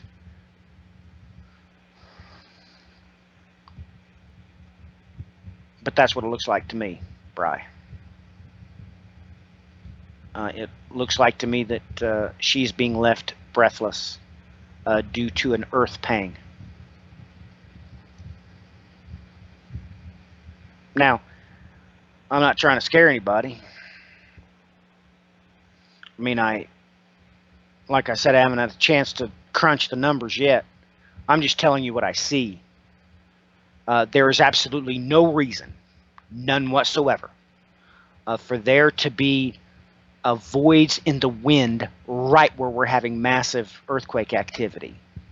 Okay, every meteorologist on this planet, except the one you're looking at, is going to tell you they have nothing to do with each other when you can plainly look at it and see that there is. Because the Lord, He is God. And He really don't care what their opinions are. We just showed it to you live. I mean, we're here live. Now, I'm sorry I didn't notice this before, because I would have brought up those barometric pressure readings for the dates in question, because that's what I need to see. As soon as I see that, then I would be able to give you a better appraisal of what's going on here.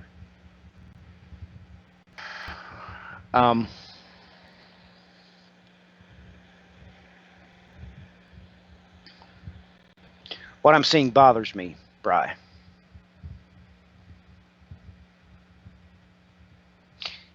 It doesn't make any sense. So, back to you, Brian.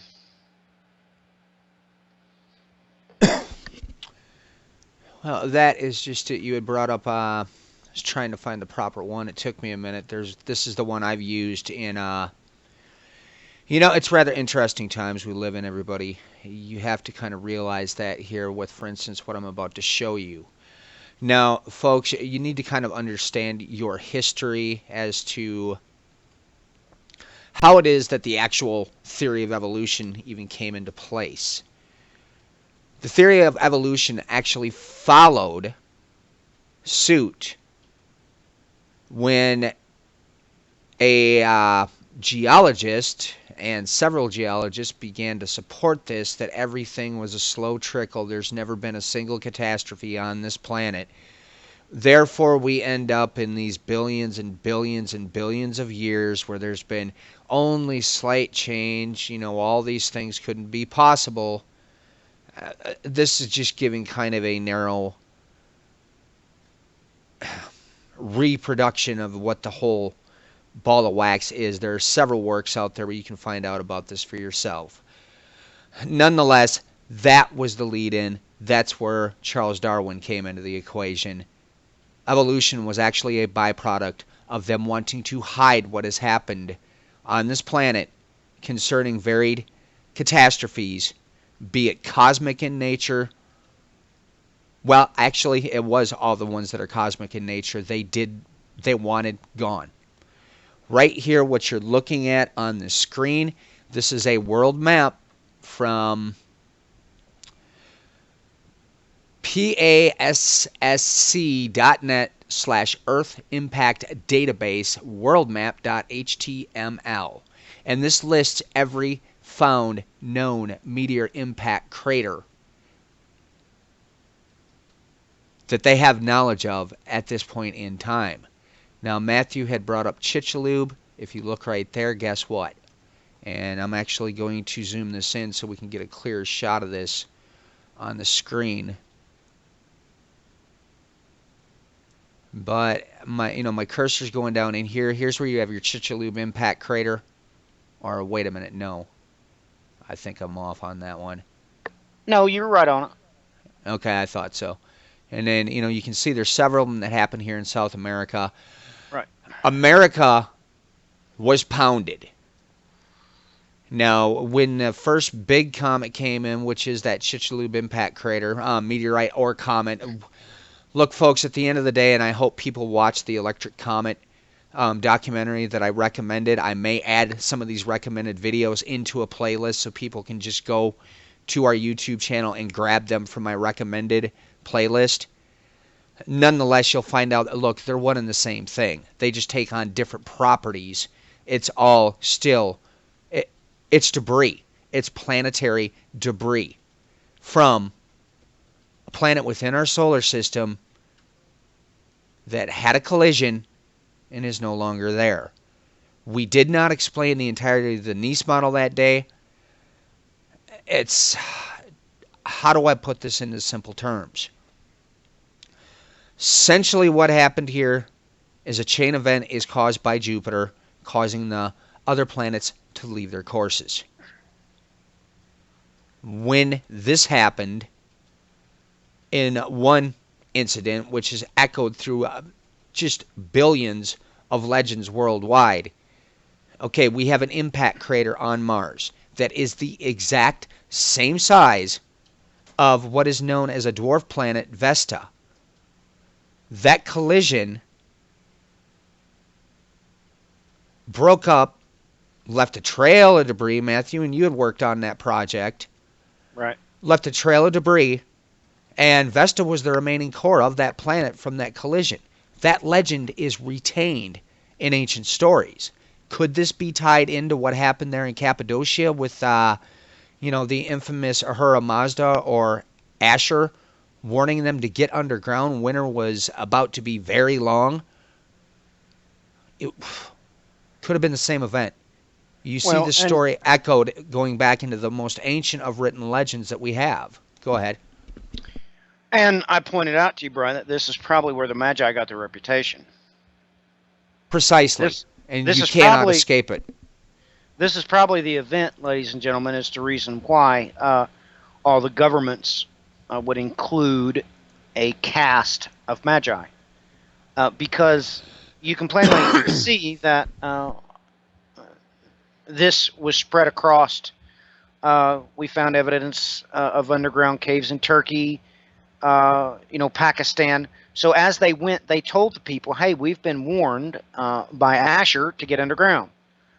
So this was actually probably the event by which and through which they had mercy on other people, because they didn't have to tell other people of this inbound object what was going to happen. They did so just because out of their good hearts. So as they made their way toward the land of the midst of the rivers, they were telling people along the way, and those people, some of them actually took the ground. So may be the event that gave Magi their reputation. We met the event that created that caste system together. It may have been from this information that the servants of Ad, from their prince, who had translated it to his people, and those people had mercy on other peoples, and as they made their way, they told the people that they encountered, let's get serious. What's going to happen in ancient times when you're on the high seas with the people? Of course, you're going to make pit stops for what? Food, duh. You got to get fresh water. Okay, so it's obvious that as they stopped along these places, they told the natives this information. Can you help us get away? Because, our little god, okay, I don't want you to think I'm referring to the god, their little god had commanded them to, to flee this catastrophe and to find a set of caves and get underground. And they were doing this as they hopped along to get resources. That's just naturally what happens. Even modern mighty war vessels have to take into port to acquire a fresh batch of food to take with them on their journey. That's just standard operating procedure. So Brian and I were speaking privately when I told Brian this. We're probably looking at the event horizon for their credibility. It must have spread far and wide. Now here Brian is sharing exactly what we're talking about here. Of course, this Yep, says... and this is from the newest find, which is the largest one they have found to date now. Mm-hmm. Which is builders. Yeah, builders stumble upon an underground city in Turkey, 5,000-year-old complex sheltered thousands. Okay, come on, guys. Well, really? It's not invaders they were sheltered from, and every single person has went through. Were they used later in history when the Mongols and the Tatars, which are one and the same, and then the Khans and so forth later came along and started ripping all these places apart? Yes, they went down in there. What they have found is that there's been several times that people went in there and dwelled. The Christians that were hiding from varied persecutions at that time, on top of it, they found evidence they were there. But they have also found that these were ancient, very ancient. They cannot even date what is going on here because there's no reliable dating system to even come to a conclusion. Well, but they know that these things have been here since ancient times due to the legends where Ahura Mazda, Asher, came and warned them, folks, get underground. We're going to have, I believe it's like 10 months straight of winter. Right. I can't remember the exact number. Well, Brian, let's take a deep breath, okay? Let's take a deep breath. It seems that these courses of conversation of ours invariably play out for the bride herself. So let's talk about this for a minute. Let's talk about why, ladies and gentlemen. I just discussed why. The question was put to me and Brian the other day about the Prince of America. Okay? We're going to talk about why Asher would have done this. You know that the biblical event that scattered all of the peoples on this planet was, of course, the Tower of Babel. You are witnessing right in front of your eyes the reason why and how Asher gathered his people back unto him. Uh-oh. Everybody smells the Exodus. Well, of course you do. Well, what I'm saying is that the event horizon for the Magi's reputation of being correct with all things astronomical is this. Asher warned his people of the event, and he told them to go back home. And the article that Brian just showed you is unequivocal proof of that.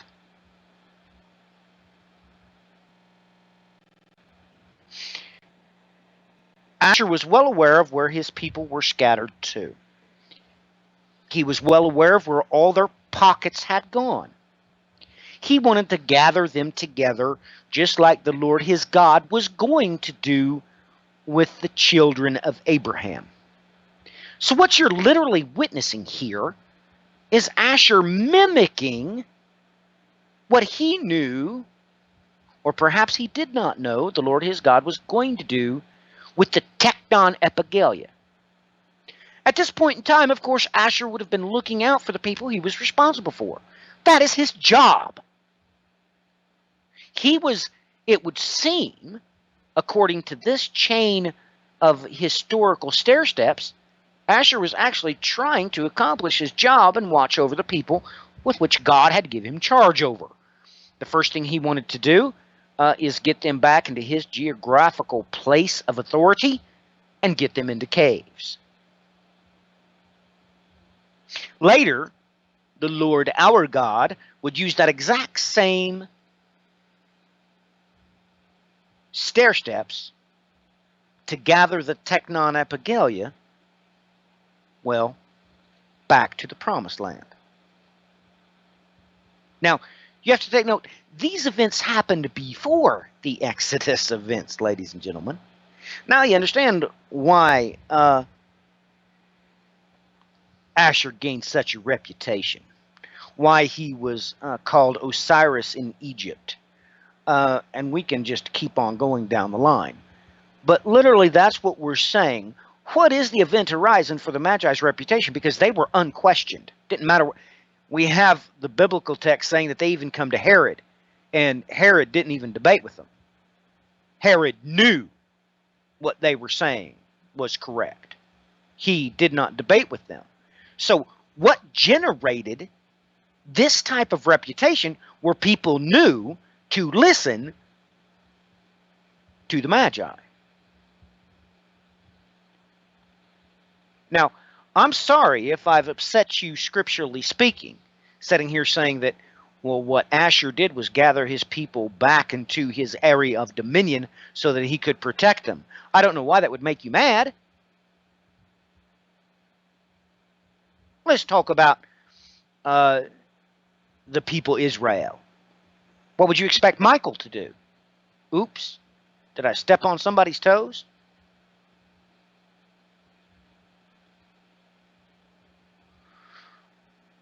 I mean, I'm sorry about that, but I'm just relaying to you the facts as I see them. Now, you might consider what I'm saying to be shocking, but why would you assume that Asher was bad in doing this? It seems like to me that he went to great lengths to try to protect the people that he was responsible for, even though they had been scattered. Now, perhaps you understand why he has chosen the Assyrian to be his axe. Ah, yes. Crusaders always serve a purpose. Don't they, Bri?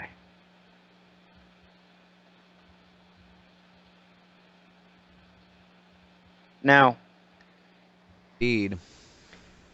we just need to consider, because I mean that's just what it seems like to me Asher did. And just like we talked about the other day about 666. 666 in itself is not bad. It is our geometric dimension. That's just what God tells us. I mean, it's just because the measure of a man is 666 does not make it bad. I mean, what does make it bad is he, of course, brands people with his authority. And then, of course, like we talked last night on the episode, The Great River Euphrates, because they have accepted his power, they have to pay for it when his throne is struck. And ladies, and I'm sorry, I'm going to have to jump in here. Bri, is it all right if I answer another question that's about something else? Why would I mind? Go for it. All right. We come last as far as I'm concerned. Okay, we asked some questions from Germany. I made mention of the 3 frogs, and I pointed out that that had happened because of what happens in the heavens when God comes through. All the linchpins to the star is pulled. And let me explain this further. Yes, the Bible is not lying to you. When they come down Jacob's ladder, they take on what the Greek states as strange flesh, because it is other than theirs. Ladies and gentlemen, yes, when they fall, they're going to look just like really pretty human beings. Now, you have to understand that that's why it says, and the Bible makes it extremely clear. You know what? I need to jump back over here and read it for you, just so you know. Bri, you continue on with what you're doing. I see what you're doing over there on the website or on the broadcast. You go ahead and keep doing that. But I need to make this clear and just read it for everybody so they understand about the 3 frogs. Let me jump over here real quick. Okay, ladies and gentlemen, this is exactly what it says. And I saw coming out of the mouth of the dragon, out of the mouth of the beast, and out of the mouth of the false prophet, 3 unclean spirits, like frogs. Verse 14. They are the spirits of demons performing signs. I'm going to stop right there. Yes, ladies and gentlemen, this just said that the dragon, the beast, have clothed human flesh, just like Isaiah chapter 24 tells you. That's how God catches them in a snare. They're stuck here. And it says that he punishes the princes on high and the kings of the earth. So the kings that are taking their direction from these entities, they too, of course, get the yardstick.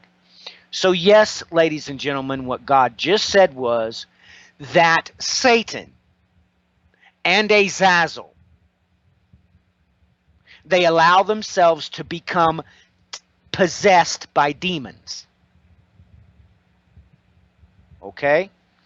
So yes, this is just the reason why he says this. You have to understand that God's expecting you to ask questions. It's not bad for you to ask me questions. But once you begin to see the Bible source code, everything becomes a question. You're like, well, why God's giving us all these information about these 3 stupid frogs? He tells you what? They are unclean spirits. You should already know he's talking about entities on the level with the Siddim.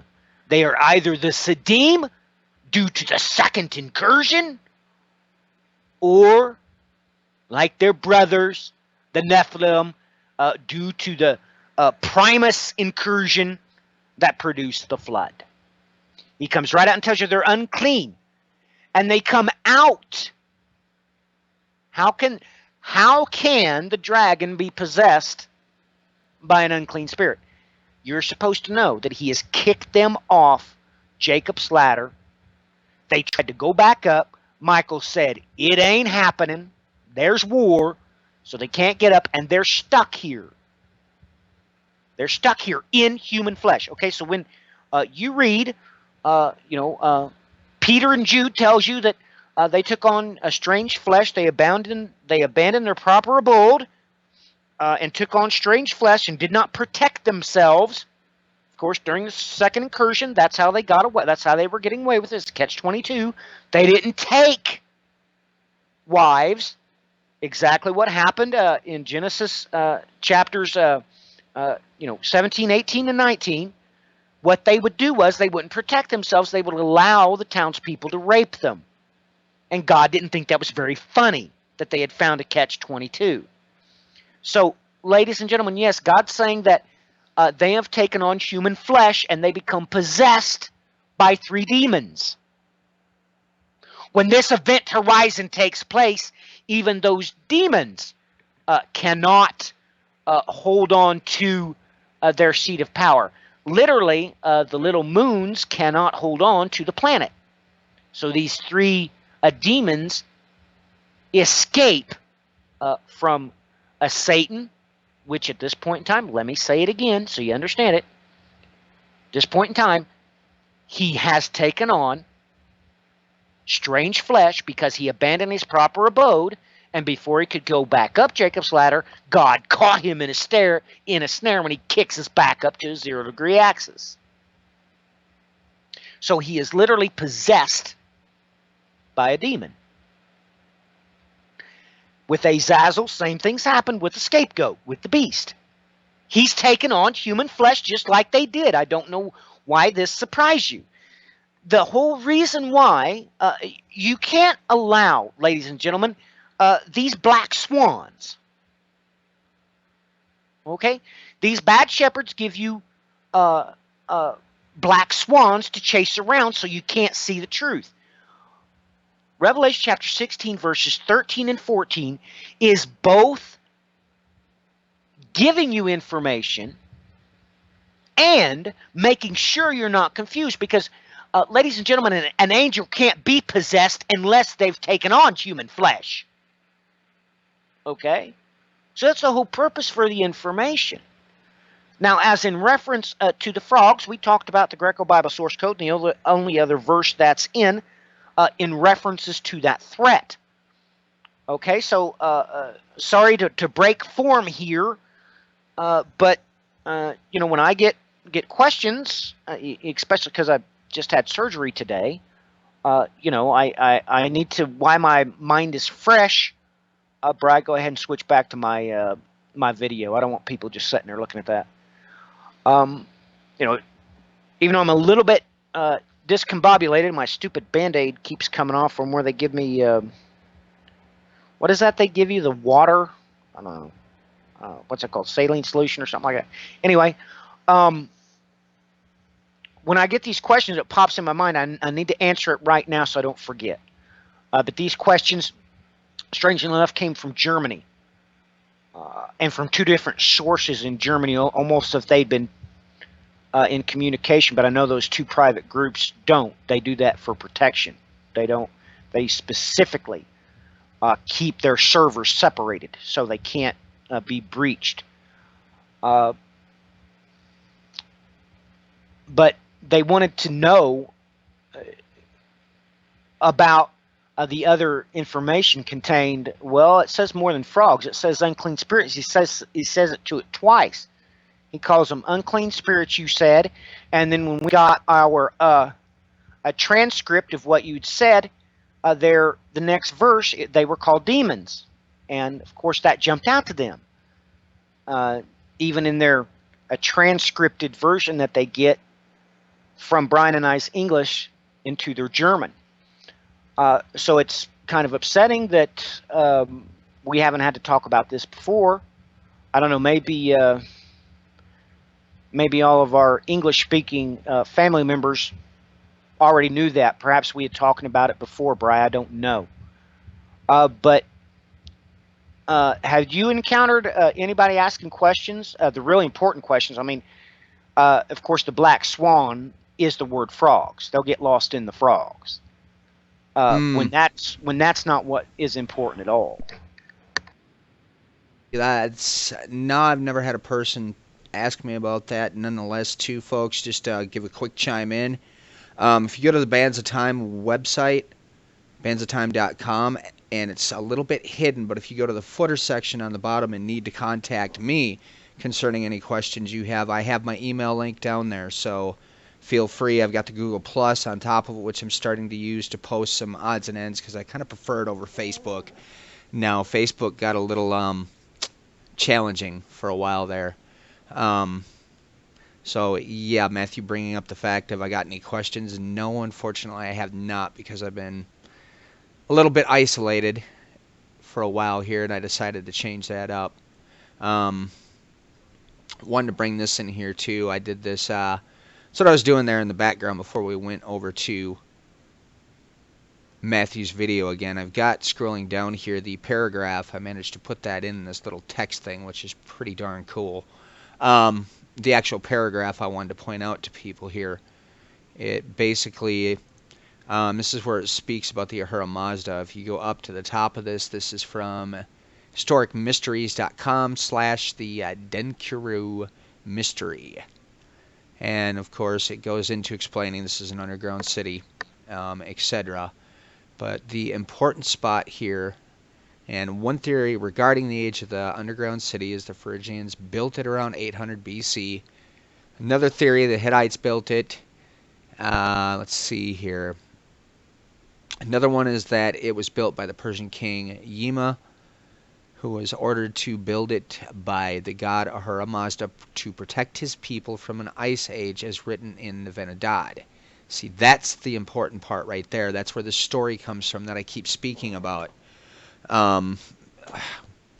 Good old, our favorite, it's good fun. I do have to give the show credit, though. They brought a lot of historical mysteries forward, which is good old Ancient Aliens. You know, the show kind of at times makes me scratch my head, but they really bring a lot of the really up-to-date, even unknown archaeological findings that have taken place, you know, and then they kind of speculate with their own theories, which, hey, you know, there's some stuff to go on there. It's just we tend to look at those things in a little different direction. So We're having Giorgio on, man. I don't care what you say. Yeah, that should we're having be good Giorgio fun. on. Yeah, well, that's just it, and you guys want to get Tiana in the mix, and that's where I start getting a little scared. That would be awesome. But yeah, we can talk about Ancient Aliens. I've never, especially the hair guy. You know, I've never, you know, known him to, you know, really lie about anything or really attack anything. He just brings out his thoughts and his theories, and there's nothing wrong with that. Nothing wrong with that at all. And Yeah, and I mean, exactly, you know. They're Because- thinking outside the box, and at the end of the day, with some of this stuff, you sort of have to. right, well, if they hadn't have done that, Brian, a lot of information that we've acquired from these secular researches we never would have got. So we certainly thank the Lord our God that He still chooses, you know, to raise up for us sources from among the heathen, because our shepherds won't do it. So yeah, Giorgio says a lot of crazy things, and he's really entertaining to me. I mean, I love him. I mean, he is just all over the moon, man. And the problem is that he don't understand. He's using the wrong terminology for him, and it is their desire to rip him to shreds, and he don't understand how diabolically hell-bent on evil that they are. Matthew, I just noticed something on here. Shoot. Let's see, how do you say this here? It looks like Diran Kuyu underground city was discovered in 1963 when a modern above-ground home in Diran Kuyu was being renovated. The renovations led to the discovery of a cave that led to the underground city. It was an astonishing discovery considering it is the biggest of all the excavated underground cities in Cappadocia. It goes 280 feet into the ground. Contains 13 stories and can fit roughly 20,000 individuals, according to a History Channel Ancient Aliens presentation. And yes, folks, this was between Andrew Collins' work, which is where I first learned of this, in From the Ashes of Angels, I believe is the title, excellent book that's worn out in this house. Trust me, it's almost to the point where it falls apart when I pick it up. He was the first one to bring this to my attention, and then Ancient Aliens did a whole program on the underground cities, and I had caught that Andrew had made mention that they are making another more in-depth one that he's going to be one of the hosts on to go into a lot of his discoveries, because this all ties into this Göbekli Tepe thing. This discovery with this set of megaliths that are there in Turkey it really is one of the phenomenal archaeological finds of the ages. And the fact alone, and there's a lot of things that Graham has been going into where he's theoretically, his concepts and ideas of what's happening here with this are pretty interesting. We discussed this on air one night. One of the findings there on the actual stones of Göbekli Tepe and the astronomical imagery that you can find on them. One of the researchers that Graham published a paper of his on had discovered a link to the Mayan 2012 the calendar system. Basically with showing that we had the alignment there with the sun. Why are you focusing again, camera? We had that alignment, that took place with the galactic center, where we had it come up and, align itself with, like Matthew explained the other day, what we call the river Euphrates in the heavens, through the galactic bulge that goes through Sagittarius A. And that alignment, once again, was echoed on Göbekli Tepe. And, when you look at the data, you look at the evidence that is presented, you really do have to come to that conclusion that, hey, there's something to this. Let me stop and pause here and think of where I wanted to move to next so I don't get scrambled. But that's the one detail I wanted to bring up. What you do find on top of this is that actual Göbekli Tepe was buried. They quite literally came along and buried it and hid it. And there's a lot of people that have been speculating that this thing was not supposed to be uncovered until this time. With all of these findings, various things that have been passed on through the Sabians actually passed on, I can't remember the Hermetica was a text that they had passed on, and it was taken into France, and a guy went out of his way, he said, stop translating everything you're translating, I want this done now. And some of the interpretations that were written through the various scholars that went through and translated it and so forth stated that there is something very strange going on, that not until the later days is anybody going to be able to understand the ramifications and the depths of what is in here, that all of this is warning of a repeat of what happened in ancient history replaying itself again. So it all gets really interesting at the end of the day. It's just rather mind-boggling, and Matthew had brought in the Magi. The Magi definitely were part of this quote-unquote warning system.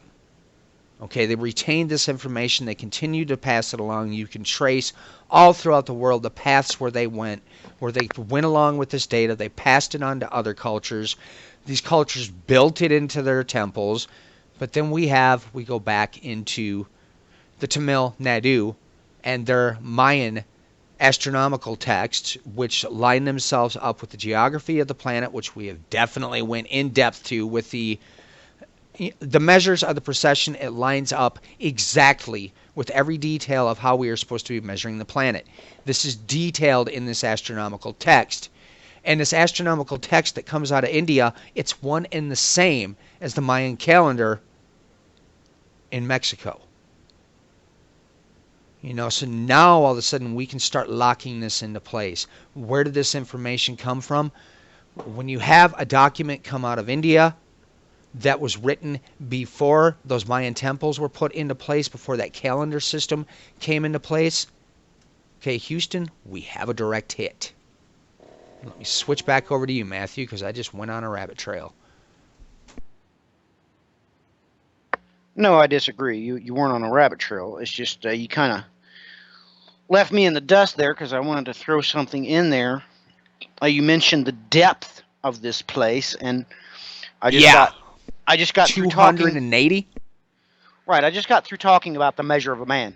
Let's understand something, ladies and gentlemen. I've said this before, but let me remind you again.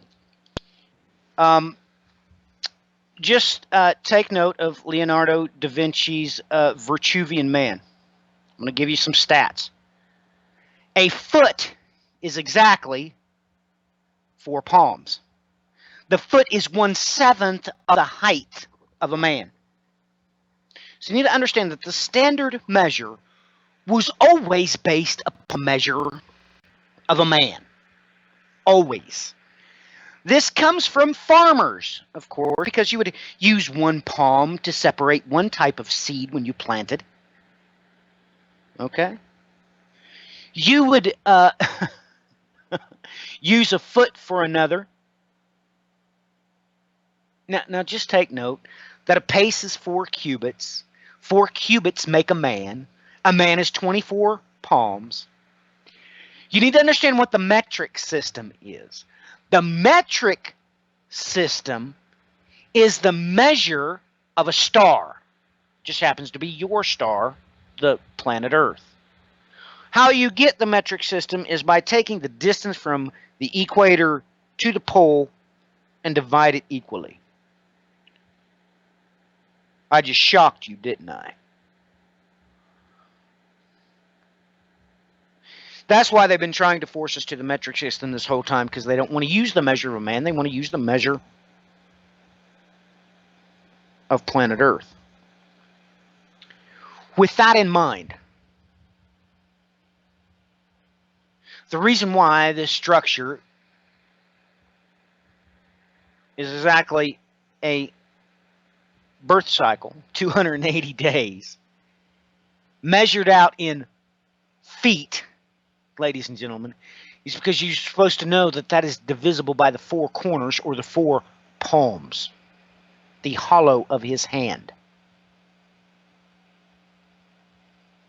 So, ladies and gentlemen, just take note that this article that Brian just presented to you is not even remotely written by Christian scholars. But yet the facts is staring you in the face. Staring you in the face. Now, Brian, I like that you called that a little rabbit trail you went on. So I seriously disagree with you. We needed that whole spill you just gave. But we are talking about earth pangs here. What an ingenious title for this, anyway. I mean, that's just a perfect play on words. But Brian, we delve a little deeper into this. Now, let us consider this, ladies and gentlemen. If they were being led by an angelic entity that was being unlawful, he would have commanded them to dig a certain number off the measure of the earth, not the measure of a man. And on top of that, he encoded to you the birth cycle to make sure that you understood that this was being accomplished by the measure of a man. Now, this just seems to go on and on and on and on and on. Very impromptu broadcast we keep doing that just turns into this massive deluge of information. Sorry about that, ladies and gentlemen. That I've answered questions off topic and things like that. But this is important. It's as I stated, we come last, folks. If you have questions, please contact us. That's why I went out of my way this week on top of it to make sure that people could contact me through the website now. Whatever we can do to assist in helping people, that's what we're here for. That's right. That's what we're here for. And good questions, good stuff. Like I said, I don't know if all the English-speaking family members had already known that stuff about the three frogs, and the simple fact of what God was really saying with those two verses was they had been caught in a snare. They had been caught with their pants down off of Jacob's ladder and got caught in a snare, just like Isaiah chapter 24 says. And, you know, we did mention the simple fact that when you follow through, we read about Primus Numerus and Primus Resurrexerit, and I'll make mention of that just so everybody knows. Primus Numerus is 144,000 innocents 2 years and under. The Assyrian gets a wicked thought in his mind, and he turns his wrath toward the promised land, and it's his intention to go in there and produce the third slaughter of the innocents. God says no. He stands up, he intervenes, he takes them back to Mount Zion, just like the book of Obadiah says in Revelation chapter 14.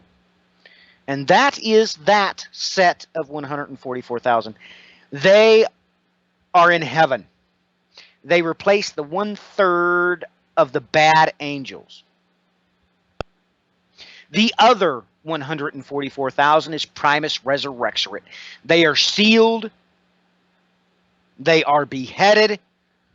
Revelation chapter 20, it tells you why the bride doesn't have to have any administrative responsibilities for her vacation, or as was put in by one of the inner circle today, a honeymoon. Yes, it is our honeymoon. You don't have to worry about anything, any administrative responsibilities, because the book of Revelation tells you perfectly clear that those are the first resurrection. They have to take on the responsibility of ruling and reigning with Christ. They do so you can be on a honeymoon. So literally, of the rod of iron through which Christ rules, you take note that those are the two portions, the two sticks, as mentioned in the prophetic text, Ezekiel. Of course, Isaiah talks about them, and we could talk about them all night. But these two sticks is these two groups of 144,000. That's why in Revelation chapter 7, it says there's 144,000. For the word thousand, it uses kilios with the final sigma. Alphanumerically, using the royal count, that's 666. He literally comes out and tells you 144,666, letting you know that it is they who have to dance with the beast. So that's how it works. And Primus Resurrexerit will, of course, have the bodies and the power of the princes of angels when they come off Jacob's ladder, just like Christ did after he was resurrected. You know, he could walk through walls. He, of course, had wounds that didn't kill him, and yada, yada, yada, yada, yada. That's why they're called those of the first resurrection, Primus Resurrexerit. Those 144,000.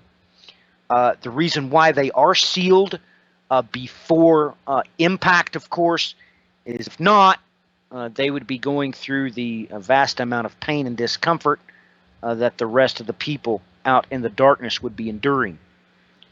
So all these things are important that you know and that you understand, so you don't get confused about not only the timeline, about the who, what, where, when, and why, you see.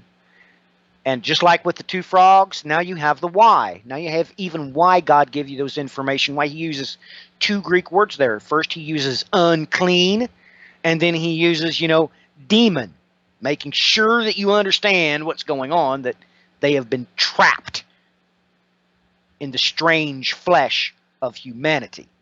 They have been locked into the measure of a man. So when God decides to change that dimension, okay, let me say that again. There's a reason why God tells us that he's going to split this planet. That, of course, is going to create a massive vapor effect on the bottom of the Pacific Ocean as that highly cooled, pressurized water hits pure magma. It's going to be just like an underwater nuclear detonation where you see the great big mushroom cloud, but it's just moisture as the seawater is immediately vaporized. Imagine that stretched over 1,000 miles. So the Earth's sky is going to recede like a scroll as it's massively blanketed in a matter of minutes by that evaporative cloud. We're going to go out to our royal dimensions. Don't you understand what I mean? You're going to increase in size. That's why I have that picture over there on Pinterest for everybody to understand what's going to happen. When he does that, he's going to become very, very comfortable because they are on the measure of man, and God has altered that dimension. When he does that, he alters, of course, the gravity field, the field. He changes the laws that he governs the measure of a man. So it's going to be just like here. Consider this. Let's say if you were going to go to the planet Jupiter, you wouldn't even be able to stand up. Do you understand? Just like you see the pretty pictures on the entertainment industry when they show somebody on the moon and they dance around because it's real light gravity. No, just the opposite. We're going to increase to our royal dimension. Do you understand? That is why the fallen will induce great misery. And all those who take their mark and subscribe to their power and bend their knee to those, just like we discussed last night on the Great River Euphrates, guess what? Because they have taken that measure, God alters that measure.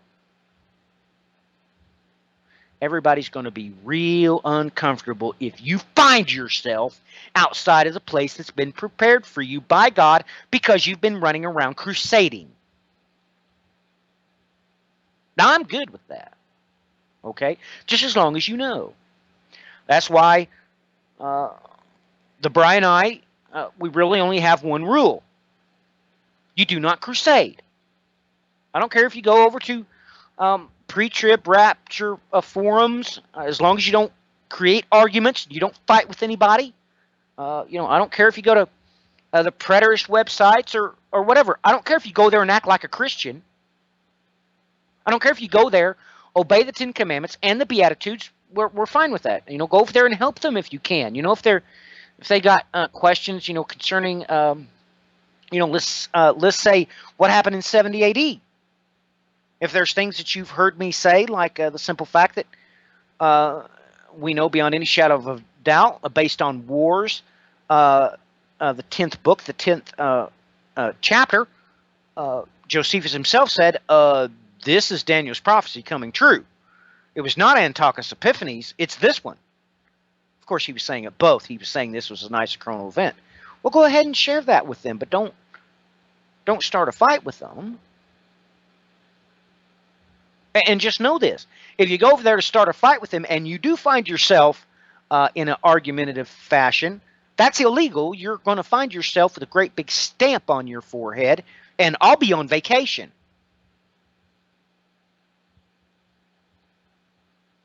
I mean, I'll be at the Tabernacle of David, and every few days I'll pop my head out and look up. And I'll know exactly what you're going through. So take note of that. It's important that we, do this and answer questions. You're not supposed to be confused. That's not why God gave us His Word. That's not the reason. So we can take pause and answer questions and all that you'd like, because the Bible's bulletproof. Did that catch your attention? Yeah, because we got the Bible source code. I know which manuscripts are correct because I've read them. I've tested them. And more importantly, better men than me that trained me. And we're talking about men that were 10 times the godly character of me. It was they who tested them long before I did.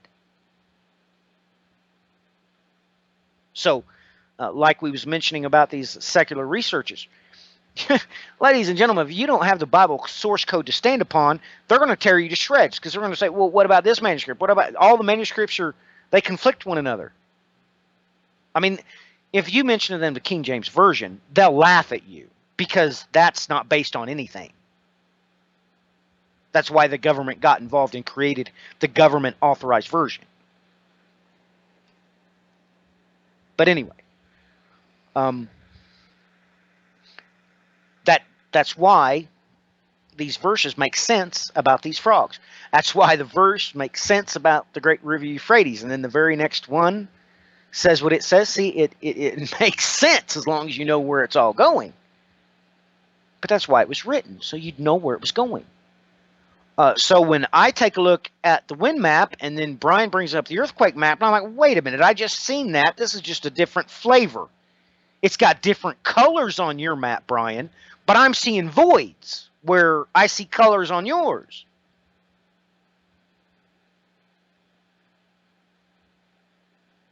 That's earth pangs.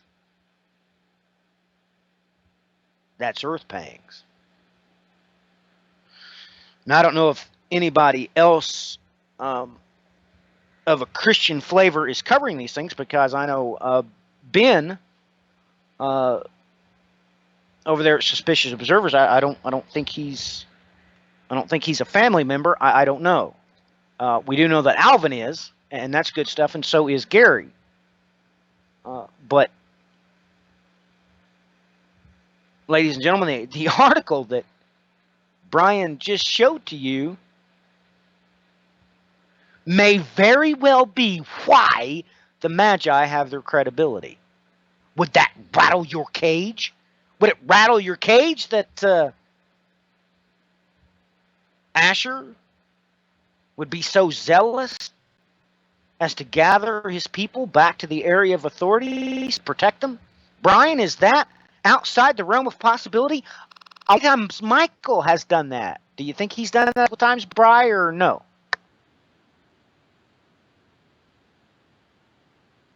Yep. Oh boy, and that's just it. I'm trying to get in the background here. I'm trying to feed in some of the other news stories that we haven't even had a chance to talk about here.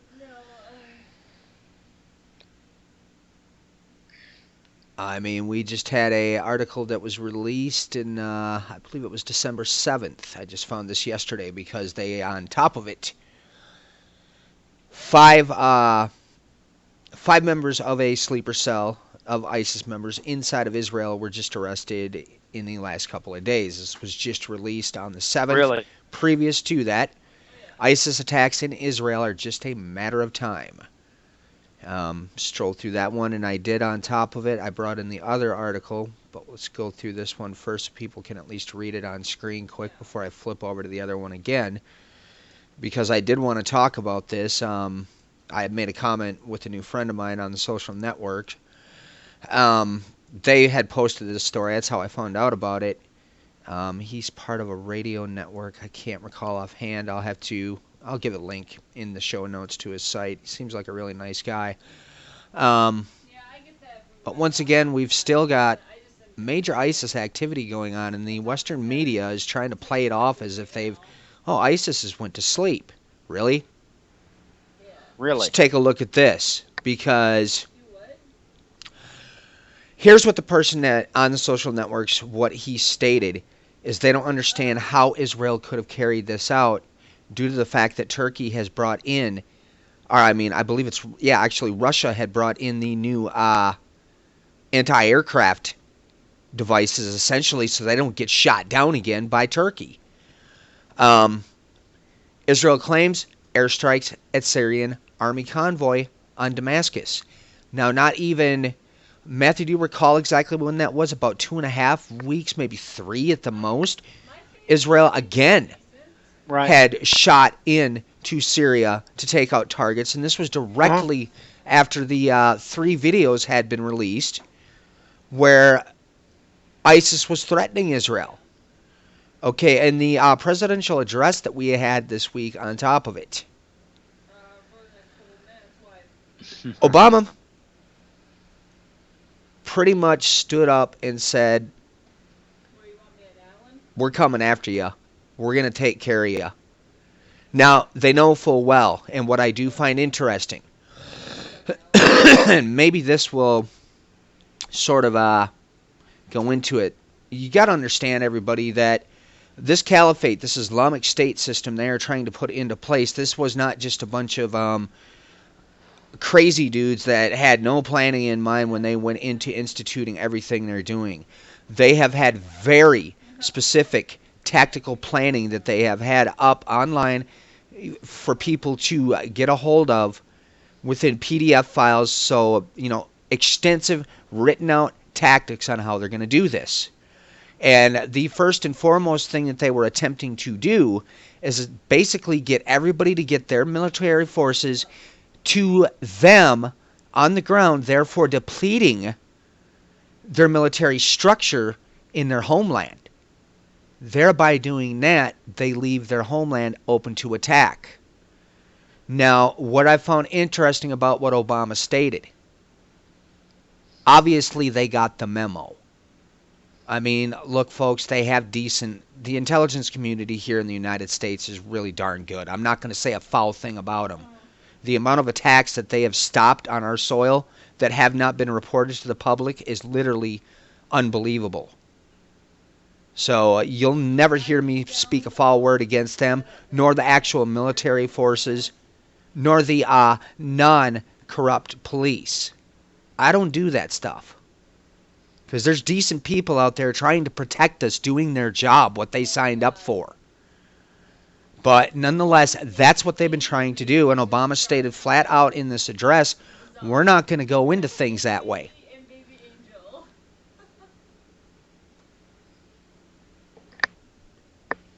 Well, Brian, go ahead.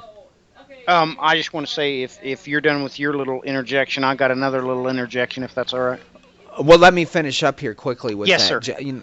Yes, sir. Just so people understand what I'm getting at, though, the whole attempt, one of their tactics was to deplete the military resources of everybody on their homeland by getting everybody to come in with ground troops and all the way across the board against ISIS. A lot of people have refrained from doing that. They're using the quote-unquote bombing tactic. Problem is that's not going to work. They know that the second that things start coming into that realm, once they start bombing, they go silent, move themselves out of harm's way, and then start moving out in sleeper cells again. How do I know this? It's like I said, the documentation is out there. There are writers, there are decent books where they have brought all of this material forward. So these tactics that they are using, yes, that was a smart move on, as far as the intelligence groups go here in the United States. The only ground forces they are going to send in is going to be special forces. They learned their lesson from what they pulled in Iraq, the fact that they came in and occupied, and that occupation, therefore taking it to the stage of, rebuilding the government, having them bring in a new democratic system. That whole thing backfired. That was the vacuum, the power vacuum that essentially led to the strengthening and the foundation of the Islamic State rising up. Because once the United States started to remove their forces from Iraq, it turned out that the leader they brought in, he was corrupt. He started attacking certain factions. This all allowed for things to spin out of control and cause a complete overthrow. That's how we're sitting where we are today. ISIS was not funded nor handed weapons by any CIA initiative. It was not some vast conspiracy, folks. You need to look into the actual factual information. It's fine to look at one side of the equation. There's no problem with that. You can look through that stuff, but you best get balance. You better see both sides of the story and look at the logic and figure out which conclusion makes more sense. And that's that spiel. Let's let Matthew move into what he was saying. I just wanted to bring in a few of these odds and ends that are going on in the news. I guess one last thing before I slip out here. Iraq has warned Turkey, you had best get out of our airspace. Now everybody knows that, well, not everybody knows, but for those of you that have followed the news, in the last month or so, the Kurdish forces were able to come in and take back one of the ISIS strongholds within Iraq. And I had stated something to this effect, warning people, look, okay, Turkey, they kind of just, they do their own thing. Shake hands with everybody. try to make allegiances with everybody while they're off kind of in the midst of their own little things that they're doing. And they have been sending planes in there, striking those Kurdish forces who have been working for the other factions, trying to gain ground back from ISIS. Now, we also this week, American bombers came in and targeted Assad's Syrian forces. So now this whole thing has gotten even worse. They're supposed to be having talks, I believe they started today, where they are bringing the different factions within Syria to the table to get things rolling in a direction where some kind of solution can be set in motion to try to bring a smooth resolution and bring in new leadership and so forth. No matter what they do, they're going to have a mess on their hands. And they know this. And they're trying to figure this one out. And it's not going anywhere. And, you know, like going back to Turkey here, folks, they're sending planes in. They're bombing the Kurdish forces. We've got the United States who turned around and hit Assad's forces when the agreement within NATO and the United Nations was, for the time being, our targets are ISIS. We need to lay off of Assad so we can take care of one problem first while we have these talks to come to a peaceful resolution. Folks, this thing is escalating so far out of control, it is absolutely ridiculous. When you bring in the fact on top of it, Turkey shot down one of the Russian planes. Now they've brought forward the absolute evidence saying, guess what? You did it. United States has decided they're just going to go in and hit Assad's forces when the agreements were not to do that thing. France has rallied Britain to come into the equation. The amount of nations that are continuing to join this task force, this group that is coming in after the Islamic State, has literally exploded into a worldwide nightmare. War. Exactly. Nightmare. So I covered as much of that news as I could quick. I'll flip over to you now, Matthew. Well, the problem with the rumor of a war, ladies and gentlemen, is a war is constitutionally regulated. Doesn't matter what government you're talking about. A war can be regulated by the Russian Parliament. A war can be regulated by the British Parliament. A war can be regulated by Assad's cabinet. A rumor of a war is a nightmare. Unregulated, unchecked, undeclared. Brian, switch over to my screen as we put the kibosh on this episode, please. Yes, sir.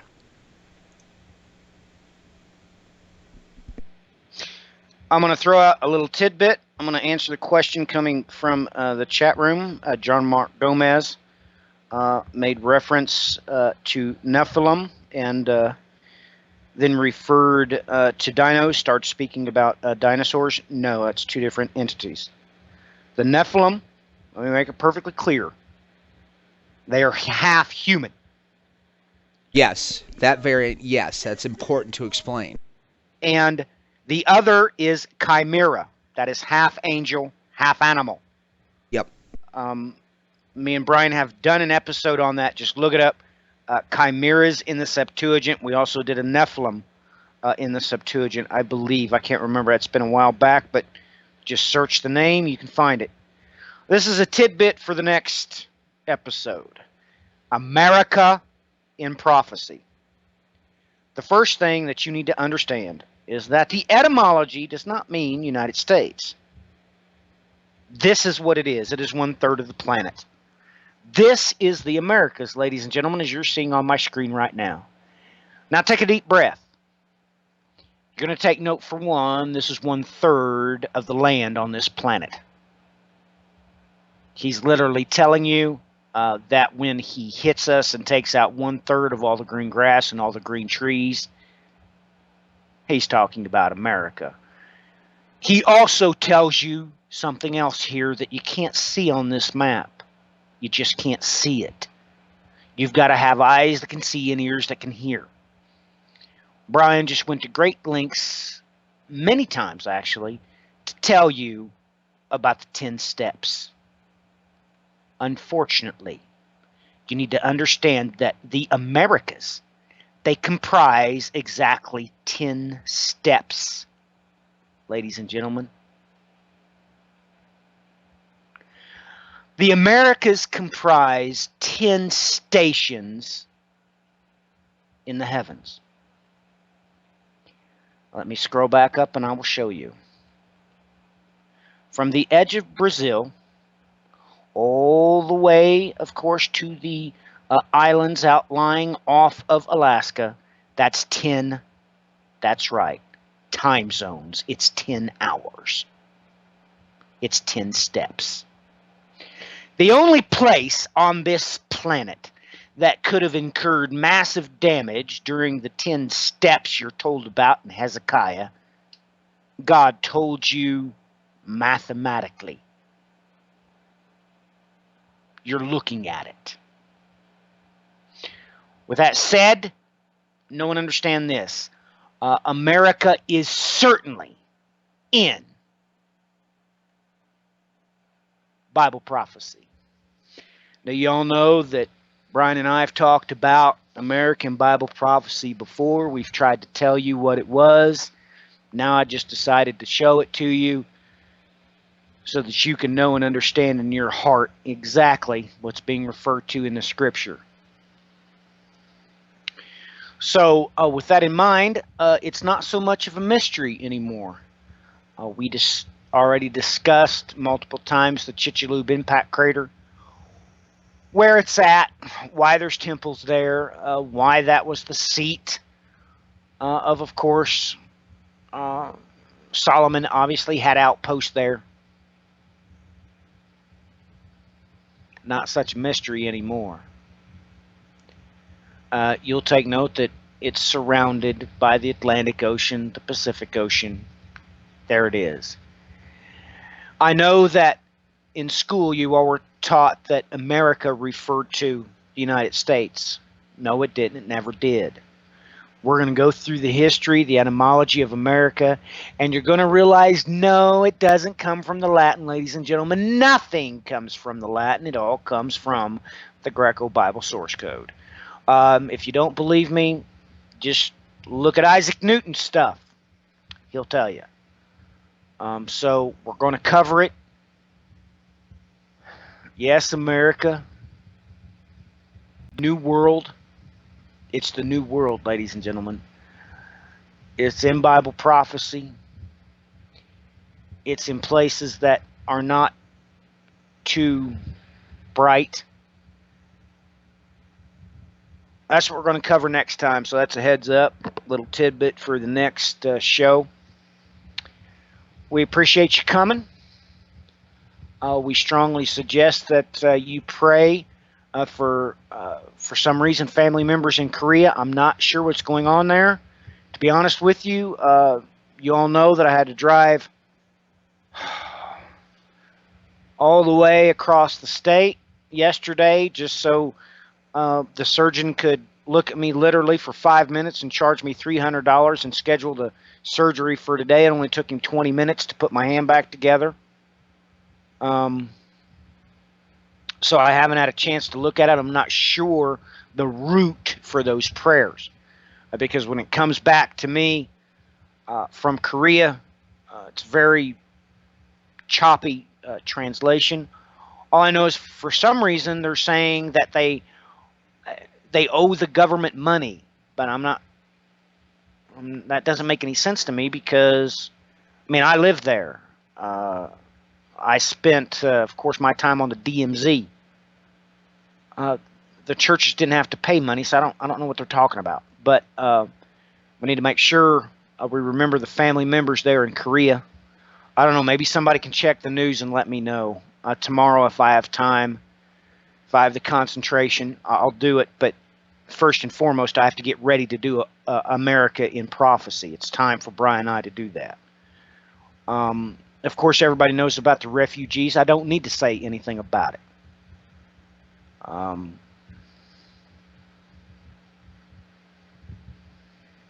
God have mercy.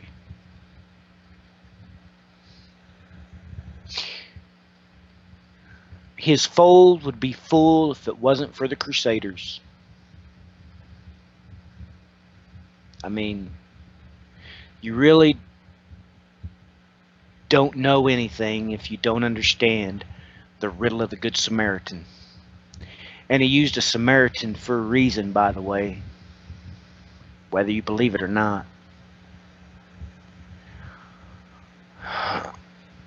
I'm going to try to fall asleep, ladies and gentlemen. I don't do dope. Don't do it. Tonight I was told I was the first one ever to walk out of surgery.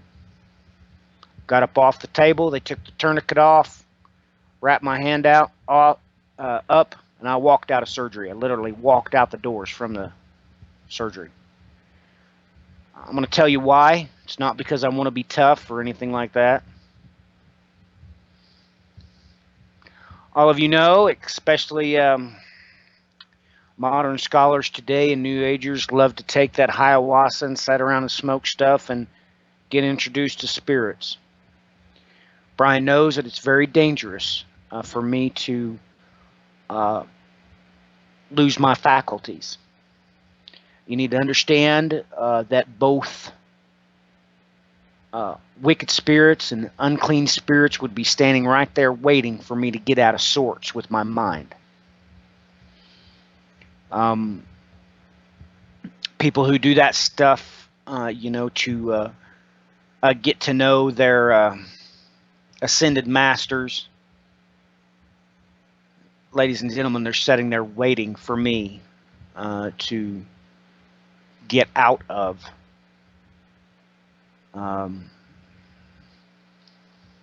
my boundaries.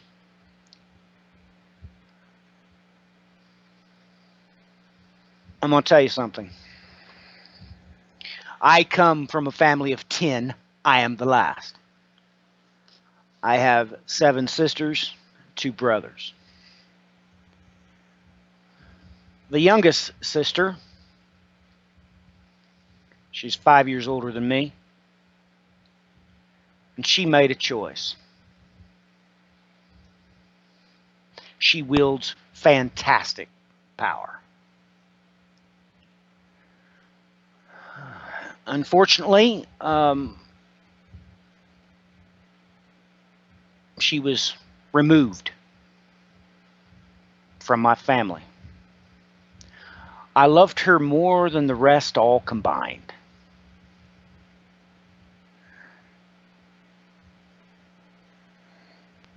Last time I seen her, she came to my house and asked for forgiveness. She was given forgiveness. I told her to leave in peace, and I warned her never to let me see her face again. Because I had responsibilities. I had a wife and children at the time. Unfortunately, one of those children got tempted by a witch named Marcy. And I've removed her from my family as well. You have to understand that they know who has God's blessing, and they know who could create the most havoc, who could do them the greatest harm. So that's one of the reasons why I've never did, dope or acid or whatever you people do.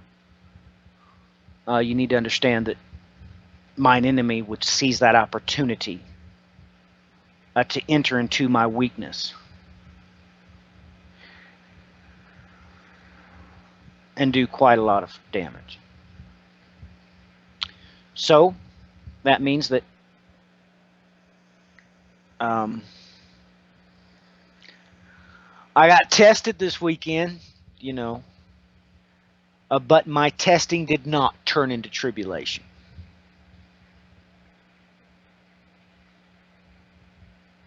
And God has promises He's made to His children just for a little while. Now my hand doesn't feel all that bad, um, because of this soft machine. He has designed the brain in such a particular way that after the pulse goes a certain way, you become used to it. Just It's the same mechanism by which I have calluses on my hand. So when I, am working, my hands don't get hurt. My wife don't have those. Her hands are very delicate and very soft. If she was to do a lot of work in the field or perhaps with a hoe, God would give her calluses. He does the same thing with our mind. So right now I'm not underneath as much pain as I was when I was very mad because 48 hours went by before he decided to fix it when he could have fixed it yesterday. But after that much time, well, the tendon is just God's rubber bands, and it had drawn up in my arm. And after 48 hours, I knew that rigor had set in. So when he grabbed a hold of it and stretched it down, that was just amazing, is what it was. But due to his mercies, I'm getting used to that. My brain, the soft machine, is getting used to those impulses. So he has proven himself faithful one more time. And I have proven myself faithful one more time. I have not, nor will I ever, allow my enemy a single foothold in my mind. So, Bri, maybe I rambled on a little bit there. It's probably because I'm tired, because I haven't been able to sleep. I know I haven't entered into REM sleep in the past 2 days. So, I tried to sleep on the way home a little bit, but, it's just fading in and out from exhaustion. So much like I was when I was in the military, you go 6 or 7 days with like 4 hours sleep, not in a row. Yep. Your body can't re-back adjust. I've been there, done that. All right, so maybe I'm going on a little bit long in the tooth, so go ahead and take over, man. But hey, I won't forget this, what the Lord has told me to say. Till next time, ladies and gentlemen, God bless. Godspeed.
Brian, I can't hear you. That's great. I've been sitting here talking to myself because I forgot to unmute. No, that's just straight up classic. Oh, boys. Hey, we'll... Well, let me hear what you were saying, duh. Well, as everybody can see, I'm on my couch looking like a knucklehead. Had to get away from that computer screen, though. It just starts burning the eyes out. The gist of what I was getting at is, folks, there's so many things going on. We're trying to stay on top of things as much as we can. Tiana, and there's my nice wife. Everybody say hi. Regardless, just classic. Typical classic.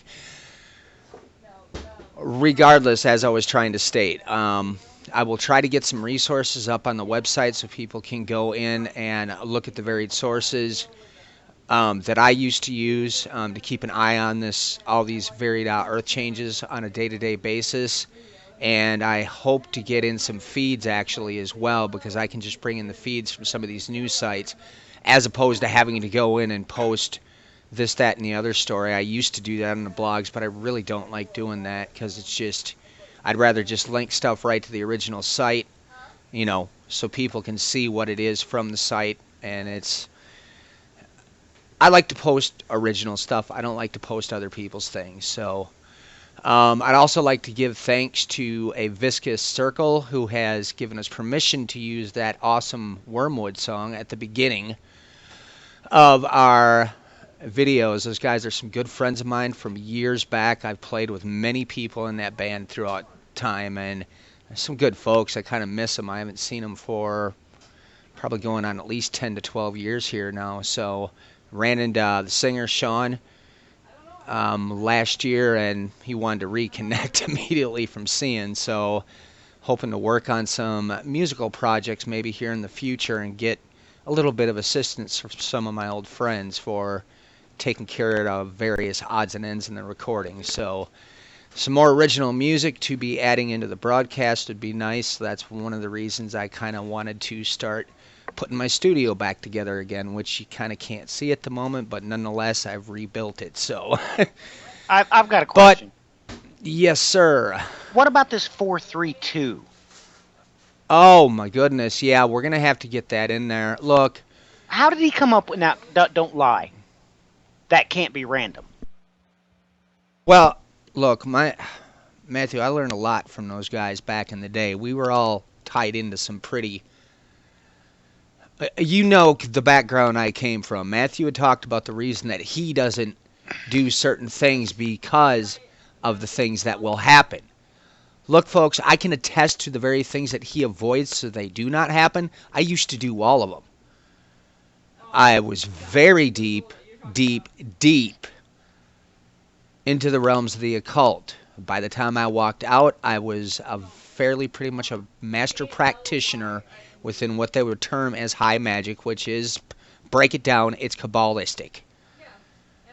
So, a lot of the friends that I had at one point in time, well, they all were kind of searching along, trying to figure out what in the world was going on. Now, as far as that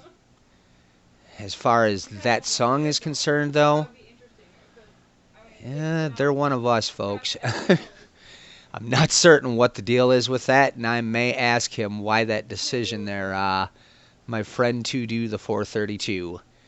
And rather unique considering the folks that are in that band, because I've spent a great deal of time with each and every one of them, so I am myself rather curious why they decided on that title. Pretty cool stuff. Yeah, it's going to be interesting. Yeah, we need to get that tune in there too. Yeah. Yeah, I might start using that for the outro. And like I said, I want to get an intro video going along with that song, and even some of the new material I'm working on. I plan on, putting together a whole quote-unquote homemade music video to go along with it. Yeah, that's what I was going to fun say. stuff. Take that music and make a video for him. That'd be trick, man. That would be trick. All right, ladies and gentlemen. Go ahead, bro. Well, that's what I was just going to say, is people don't. I mean, yes, I spend the mass majority of my time studying history, studying what is going on in the world as we speak, and even having to step aside sometimes and grab some books on current events so I know exactly what is going on. And in the Bible, I've had to learn all kinds of things about these earth changes and astronomy and astrophysics and all this stuff over the years. But at heart, I am also an artist. I've, did art since I was a little kid, started playing guitar when I was about 16, spent a vast amount of my life playing in bands, and then rolled forward to here where I am today. I've always been fascinated by history. I had always been pulled towards finding the truth. That's how I got here today, and the Lord led me to this place. Well, I thank the good Lord for you, Bry. You might as well Same say, goes. ladies and gentlemen, we are from two polar opposite sides of the planet. There could be no more different than the Bry and I. Completely opposite, and the Lord's wonders. The Lord's Matthew. wonders, Bry. Exactly. I wish we had videos from when we spent time together down there. Yeah. We pure comic gold, folks. The roller skating rink. Look, there is nothing better in life. Yeah. You're right about that. Yeah, can you hear Tiana? She just goes, the Yeah. one that Obama went to? That was classic. Yeah, That we've place been was there. classic. Yep, We we've had been to the so old much Obama fun School. that night. Yep, we sure did. Oh, no, don't bring the bathroom up. Oh my Oh, my gosh. goodness. All right. Yes, ladies and folks, we gentlemen. are human, so And we by like the to way, have fun as well. By the way, Nessie rules. I don't care what you say. Bulls. All right, Tiana, ladies and you are getting on and doing a Loch Ness Monster video with Matthew. gentlemen. Yeah, we are. We're doing it, man. We got to. She wants And- Sukalos has to be there though. Yeah, Giorgio's got to. He's got to crash the cast, man. Got to. We got to get this in motion. Good Yep. stuff. All right, folks. Thanks for joining us for our rather entertaining. A lot covered here tonight. A little bit of fun here and there. Whole lot going on, folks. Keep your eyes on what matters. Don't fear. We all know where this is leading, and its final result, man, it's going to be well worth it. So, with that in mind, God bless, and we will see you next time.